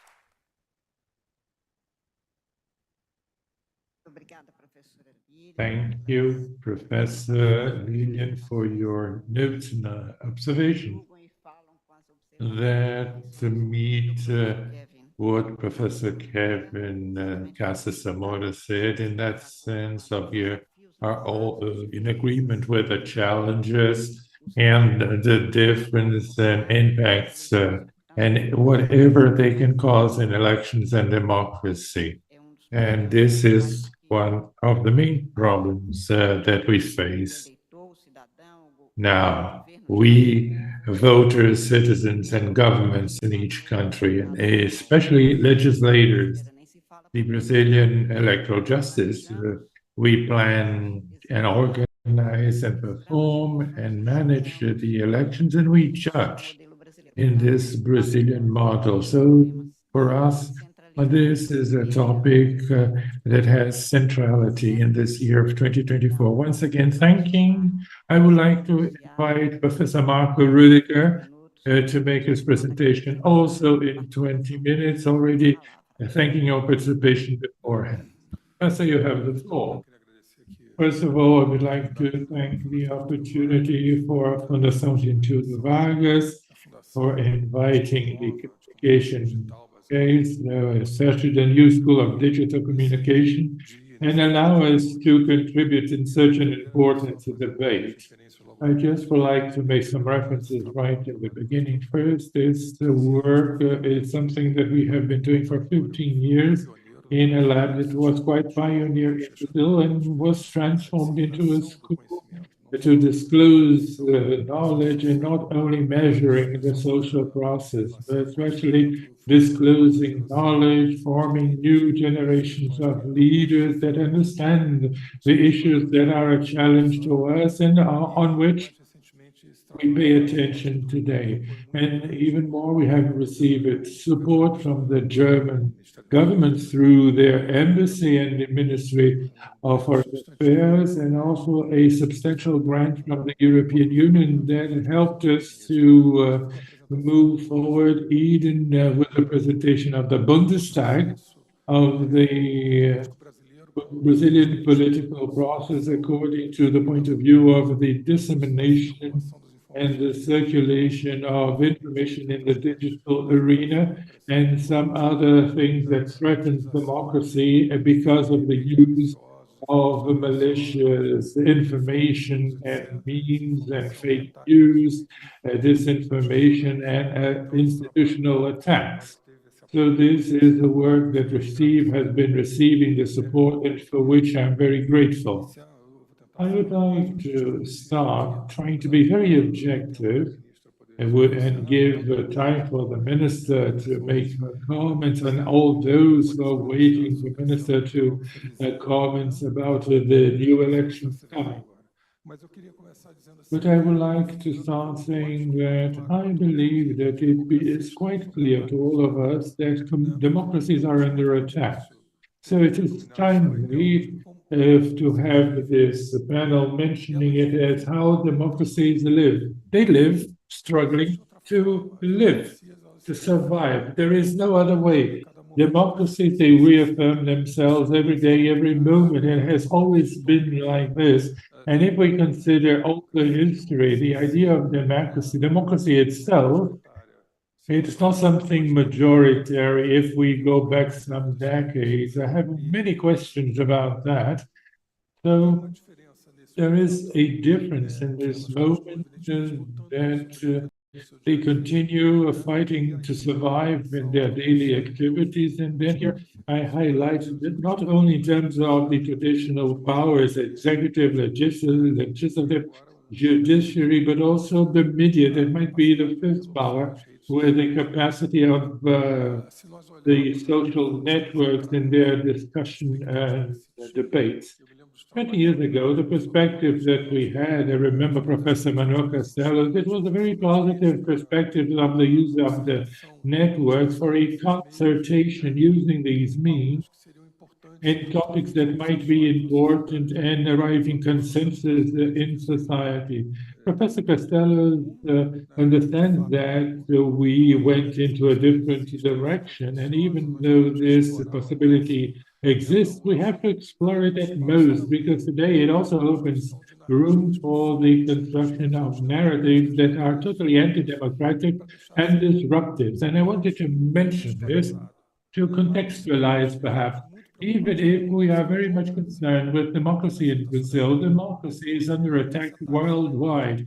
And this attack happens in two levels. The first of which is very little impacting our daily debate in Brazil, even because of the nature of the distance that Brazil has, geographical distance, but that level is a level that I would call a geopolitical level of dispute. And it is very important because it will talk directly with the national issues as well. But this level of geopolitical dispute happens both internationally and domestically, according to what Professor Zamora mentioned, which is confidence or trust is in short supply. And we are seeing this being explored in these two levels, the geopolitical level, with several examples of Eastern history. Brexit, for instance, where the networks were used to convince the United Kingdom to leave the European Union. We had Qatar Gate. Few people remember we had all the process of the invasion of the Capitolium, and here in Brazil also an attempt to invade our Congress, a disruptive attempt in all this process. And we have also the Ukraine invasion with all the brutal disinformation. We have the talk with international fora in other countries, from Indonesia going through India and European countries. We see an attack, a continued attack to democracy in the sense of promoting a growing separation, a growing mistrust in those organizations that support democracy all over the world. And this is not something by chance. It falls in a historical moment that we are facing now. The second level is nationally and domestically, where forces that look or try to propose an extremist anti-institutional vision in democracy, they also operate with disinformation at a very high level. And this disinformation focus on the disinformation and the disbelief and fear. And what fear do they hook on? First, the fear of a new economy where employment, unfortunately, will be threatened. The generations are not being prepared to the new kind of employment. They are being prepared. They are prepared for the employment of the past, and this generates insecurity. And we also have to talk about this. So the world of labor is unchecked in this moment, and this is quite threatening. Life becomes a moving sand arena. The second point is the environmental issue. Enormous controversies, enormous denial, and enormous watershed. A great problem that is operated geopolitically. We see the problem of the Europeans with the gas coming from Russia was used even a map of convincing and mobilizing Europe, and how we see the environment issue in places like the Amazon region, Brazil, devastation of the environment, a total mistrust, and even the intelligent use of our biodiversity for a short-term gain. So we have it at local level, domestic level, in disruptive speeches, using obviously different arguments, but they talk with each other. And we have the ascension of the layers that politically and historically are entities that are not sufficient enough.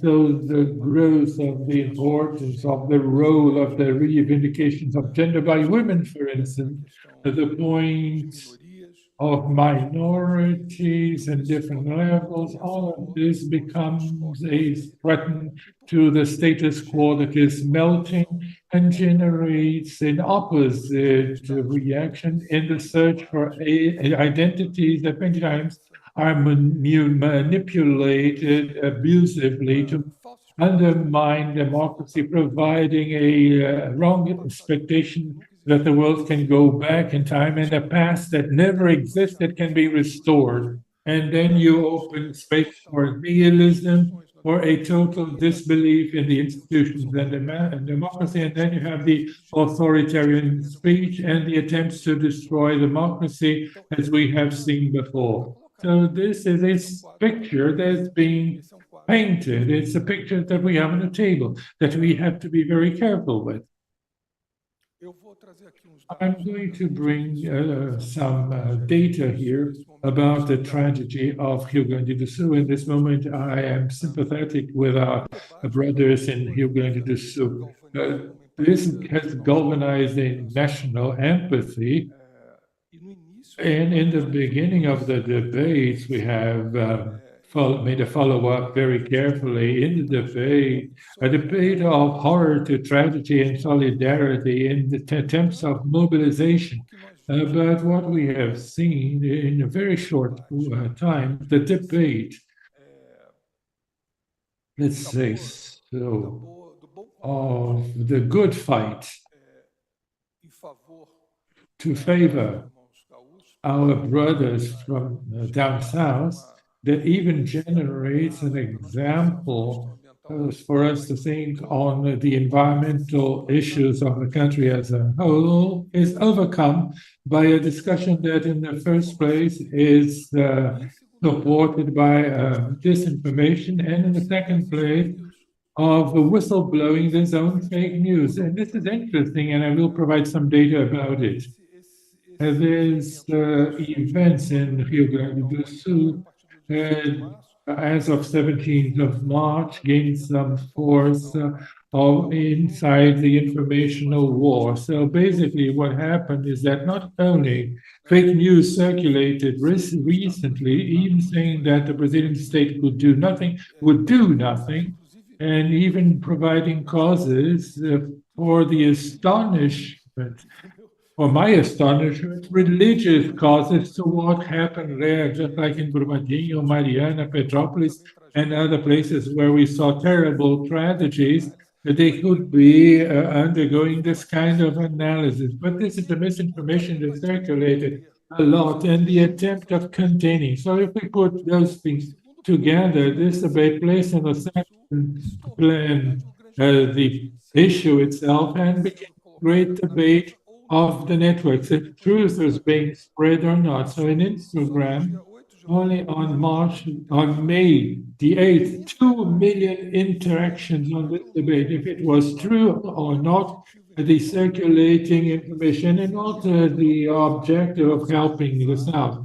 And this was mobilizing and even making it difficult to rescue or favor themselves, and the state action and the action of the entities, the NGOs in Rio Grande do Sul. So, for instance, Instagram, we had 11 million iterations, and only on May the 8th, 2 million exactly on this discussion, especially because of influencers with bad intentions and part placing questions about trucks with the provisions. In Facebook, 3 million visualizations that generated more than millions of interactions.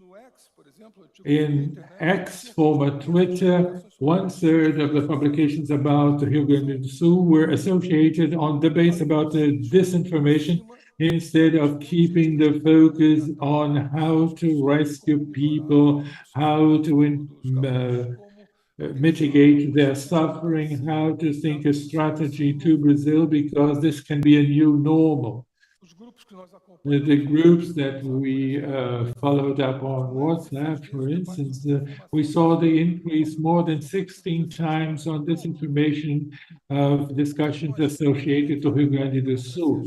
So what do we have? How do democracies live in a situation where fear is manipulated? The truth is used to manipulate this fear in people, and by being confused, they are more informed, they are misinformed, and now we have even the presence of artificial intelligence, where voice can be reproduced. We saw recently in these elections in India, only the effects, not of the traditional one of misinformation, but those made with artificial intelligence, 50 million, especially with voice. It's easier to manipulate voice than image.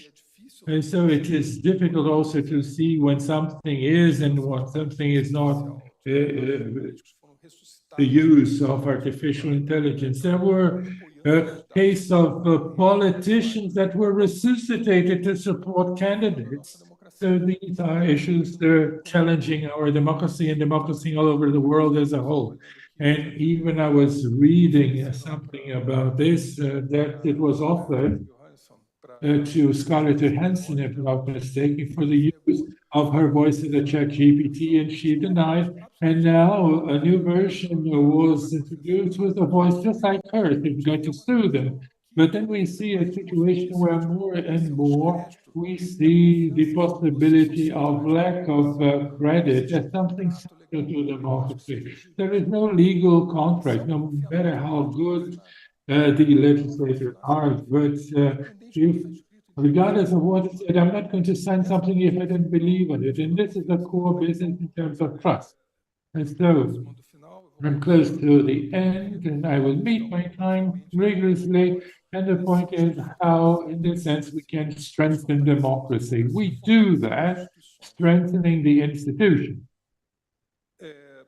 And we have to understand one thing. Regulation, no matter how good it is, cannot go step by step with technology. We had an opportunity of providing support, Mrs. Minister, when Mr. Gilmar and Mr. Barroso and Mr. Alexandre de Moraes, they were discussing about this, and you can count on us. We will be on your side supporting on whatever is possible. But it's important to understand that technology is very fast. In the time of Minister Gilmar, if we compared to the moment now, the challenge is totally different. So the strengthening of the institutions, another thing that's very important, no matter how much we count with the platforms deal with business. They don't have this vocation, the civic vocation of the fact, not even the ambition to do that. But in a situation where a whistleblowing is done, a report is done, this platform goes to the this point goes to the platform, and the platform, this is not true, and then we understand that it is true. So it's very important to filter what is going to be done. And how can we filter? And how can we have more autonomy to being able to do a double checking on the platforms? The court will have that in this room that was built also to develop some machines with artificial intelligence. We will have to enable ourselves.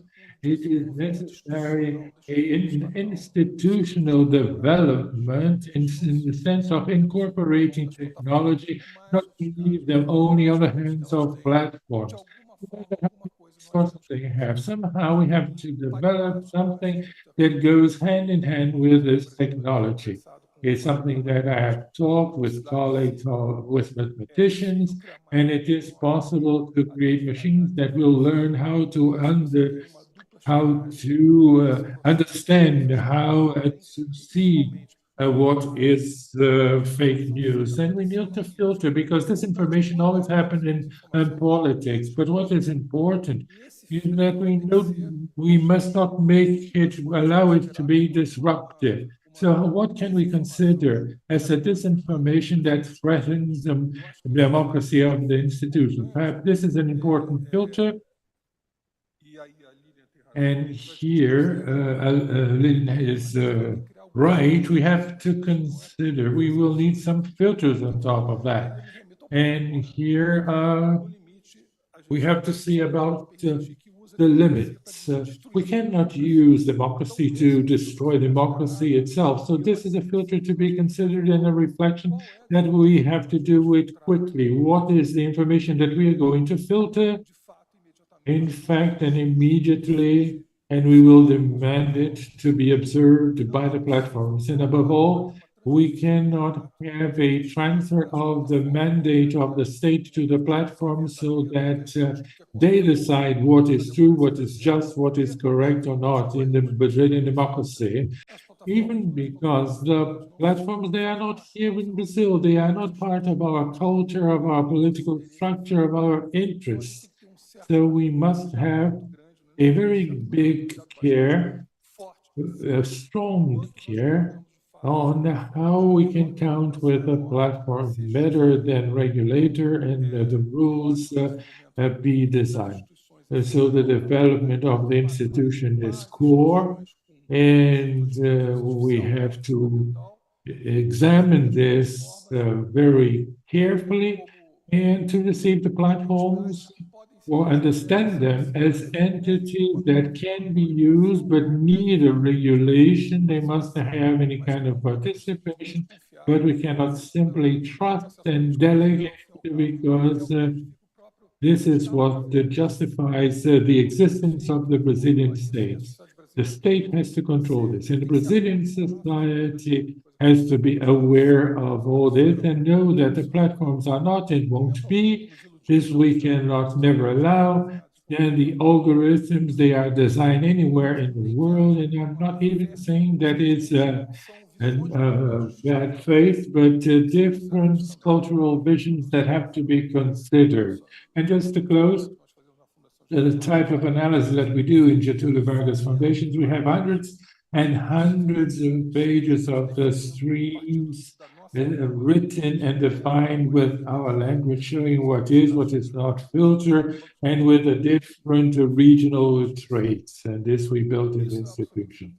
This is a core, and this is something that we are the only ones that we can do. This is what I had to say. I hope I have contributed somehow to this debate. Thank you very much.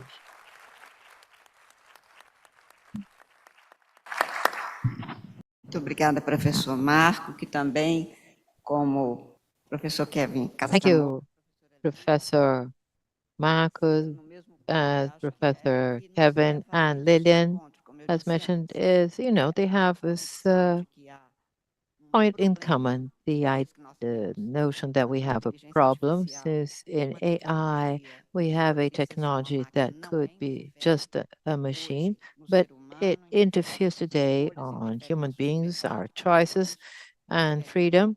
And of course, with that interferes and puts democracy at risk because of the interests put from its poor use. At the opening, it's been mentioned that technologies are not good or bad by themselves. The poor use of them can be destructive, and it's been proving such for some time in Brazil, even more so. Hence the great concern of everyone in the world, each one with their own specificities that must be taken into consideration. And we do hope that meetings like this one and lessons that have been brought to us, we are able somehow to enhance our institutions to ensure democratic strengthening. I would like, well, we don't have very much time, I'm afraid, because in addition to have more sessions this afternoon, I have a session of the Supreme Federal Court, the first class in an hour and a half. So I'd just like to comment on what has been transmitted or presented today. I feel as a Brazilian more than as an intensive care unit doctor. I feel as such. In about 120 days, we're going to have elections in Brazil. It is a huge task. I've been here and the chair, I know, a month before. People that work with more direct responsibility have sleepless nights or sleep from 2 to 4 hours a night, and they wake up late even without having slept. This is the result of our reality. And of course, we have this as an obligation so that voters can sleep smoothly every night. As somebody told me on a plane the other day, I felt very reassured knowing that you were there. Your reassurance is my total and reassurance. You sleep and I don't, sir. More than that, nothing more. I feel I am an intensive care unit doctor. Why? I don't believe we can create all of this by early October. Technologies are extremely fast. The other day on a taxi, I take a lot of taxis. The taxi driver left me at a seminar in Belo Horizonte at a college that was going to discuss AI and ChatGPT. And he said, I don't know what this chato, this boring man, it's a success. I stopped there and I see this, chato meaning in Portuguese, this annoying. Well, I told him, well, it is much more in your life. People don't know what it is, Great part of our citizens have no idea of what it is. But this technology is directly influencing in the lives of everyone. I feel as an intensive care unit daughter, more or less, that once the vaccine was created and the pandemic was better and the COVID-19 pandemic ended, and we would no longer have something like that, that would have something viral compromising the health of people. I feel as if I felt just like I felt in 2020. There is a pandemic of lies, and well, Marcus, Kevin, and Lillian. I don't talk very much about fake news. It seems to be light, and great majority of Brazilians have no notion of how severe the so-called fake news is. If people, share fake news, they think it's light. But saying somebody is a liar that created a lie that injured, that actually the denounce it's a crime when we talk about certain crimes for people, and something that people that are good in the ancient meaning of the word, people that had in their honor and the honor of others an ethical value of living together, is very severe. There is a lie created, programmed, and disseminated that leads the person to not even know what the person is living with, who the other is, how to choose. And then you have the suspicion, which is an extremely powerful virus in our lives to embed fear and wrong decisions. Nothing that makes human beings more frail than fear. This is precisely because of lack of trust on the other institutions. The democracy lives on this fundamental principle, this confidence you have to live it with the other to expand your human capacity of freely making choices and actually tap into your vocations and talents. Those lies created with the use of such technologies, with the abuse of such technologies, what it has done is precisely that, to generate I tyrant, knowing that I own truth that are nothing more than lies. This is called the parallel reality, actually the reality that is being parallel to all of this. And it is a fact, as it's being mentioned by our speakers, there's always been, I'm going to use the expression of Professor Marco, there's always been misinformation or disinformation in politics, and the campaigns that somehow would actually have a distortion. I have to work 4 times more. First, the volume of data that reaches us over a day, if I take 16 hours, 18 hours that a person spends awake, It's unprecedented in the history of humanity. Every time we get it and something arrives and the small screens compromise the capability of the brain to reason on all kinds of information they reach. The volume is overwhelming. I that use much less of mobile phone than majority of people. If I look at the end of the day, I have 100 pieces of information that have arrived during the day. I wouldn't think about any of them unless something would draw my attention. First is the volume of information. Secondly, the speed at which information is transferred, formed, deformed, modified, and since you haven't reason for by the volume according to the speed that it arrives, you keep it. It's there. So and so has died. You don't pay attention. And then when you get the second time at the same speed, you think this has already happened. It was a fact. And in principle, you believe. If somebody this unsays that, you will think that what the counter information in this case is valid. The third V is virality. You say something, it becomes viral much more than a virus that is very dangerous and contaminant and infectious as the COVID. Well, somebody says it at the same time and it is repeated. What is absolutely fake is given as if it had happened with detail. Fiction is much more believable than reality because it is created and on it is reasoned.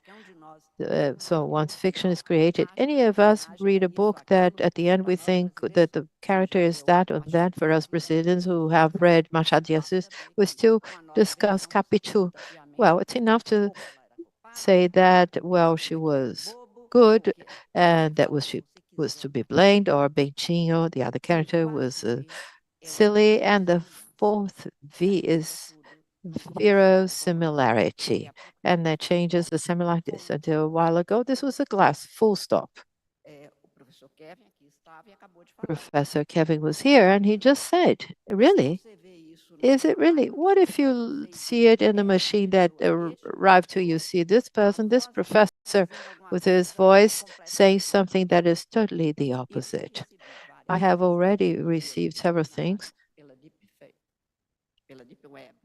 through deep web amongst the many setups about me. There was one that the security system shows me where I said this is not possible. They edited and the end cut.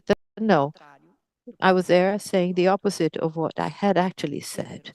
And this is believable because you tell the other, I've seen it. I saw Carmen Lucia saying that. I never said that. And this is all the time. This is on a no, on an observation. This is on John Doe, on an electoral process in which I'm going to choose freely, asking who the other is and what this other proposes to do in my town that has huge deforestation, problems with schools. What is this candidate proposing to do? When they propose doing the opposite of what I think is necessary, I am generating to myself the pathway of total lack of freedom for which democracy exists. The challenge to me is finding the vaccine against the virus of created, programmed, disseminated lies at atomic speed, bursting or making to burst the truth of facts. Whilst the truth is of interpretation, each one can have that. Her Excellency, the fact would be respected, and it no longer is. In this landscape, it is easy to build dictatorships. It's easy to take free people to think that there is nothing much, not winning with the ideas that are proposed in policies, but killing the opponent in a truthful way, or taking or leading to tyrant behaviors as we have. For example, re-establishing lynching digitally, which is canceling and literally people die. I mean literally, because a person that is in an emotional frail condition, a teenager, a sick person that is a target of the so-called hate speech can be easily taken by the lynching the person suffers as an attempt to themselves. We have all the ways, of various ways of poor use that has been destroying accomplishments and actually going against or backsliding our democratic processes. Well, this is, hate speech against women, this sexist, misogynist, chauvinist prejudice to take us back to, to where we were.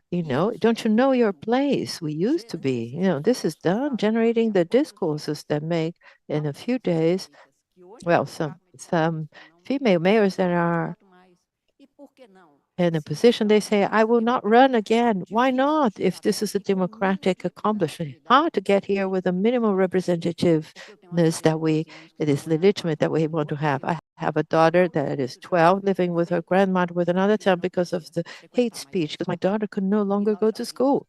And we've seen candidates, female candidates to presidential elections, they had to withdraw because of this kind of conduct, the hate speech against women, against Black people, indigenous, all natures is a fake narrative. However, the echoes are not fake, they are real. This generates exactly non-democracy, hence the such severe commitment and the great urgency that we have today to make me, as I continue, I trust Brazilian voters that want to be free and that know that there are institutions working so that all the machines be, as Charlie Chaplin says at the end of The Great Dictator, we are human beings, we're not machines. The machines should be used by us, and the risk is our letting go by the use of machines by ourselves and against us without even noticing, making a ship to be in freedom, and it acts in the place of your ability of making free choices. I thank you immensely, Professor Kevin Casa-Zamora, Professor Lillian, Professor Marco, on behalf of the Supreme or the Superior Electoral Court. And I thank you all for being here, and I invite you to be here after lunch so that we continue discussing and making proposals on such difficult and extremely important topic for Brazilian democracy. Thank you very much. I would like to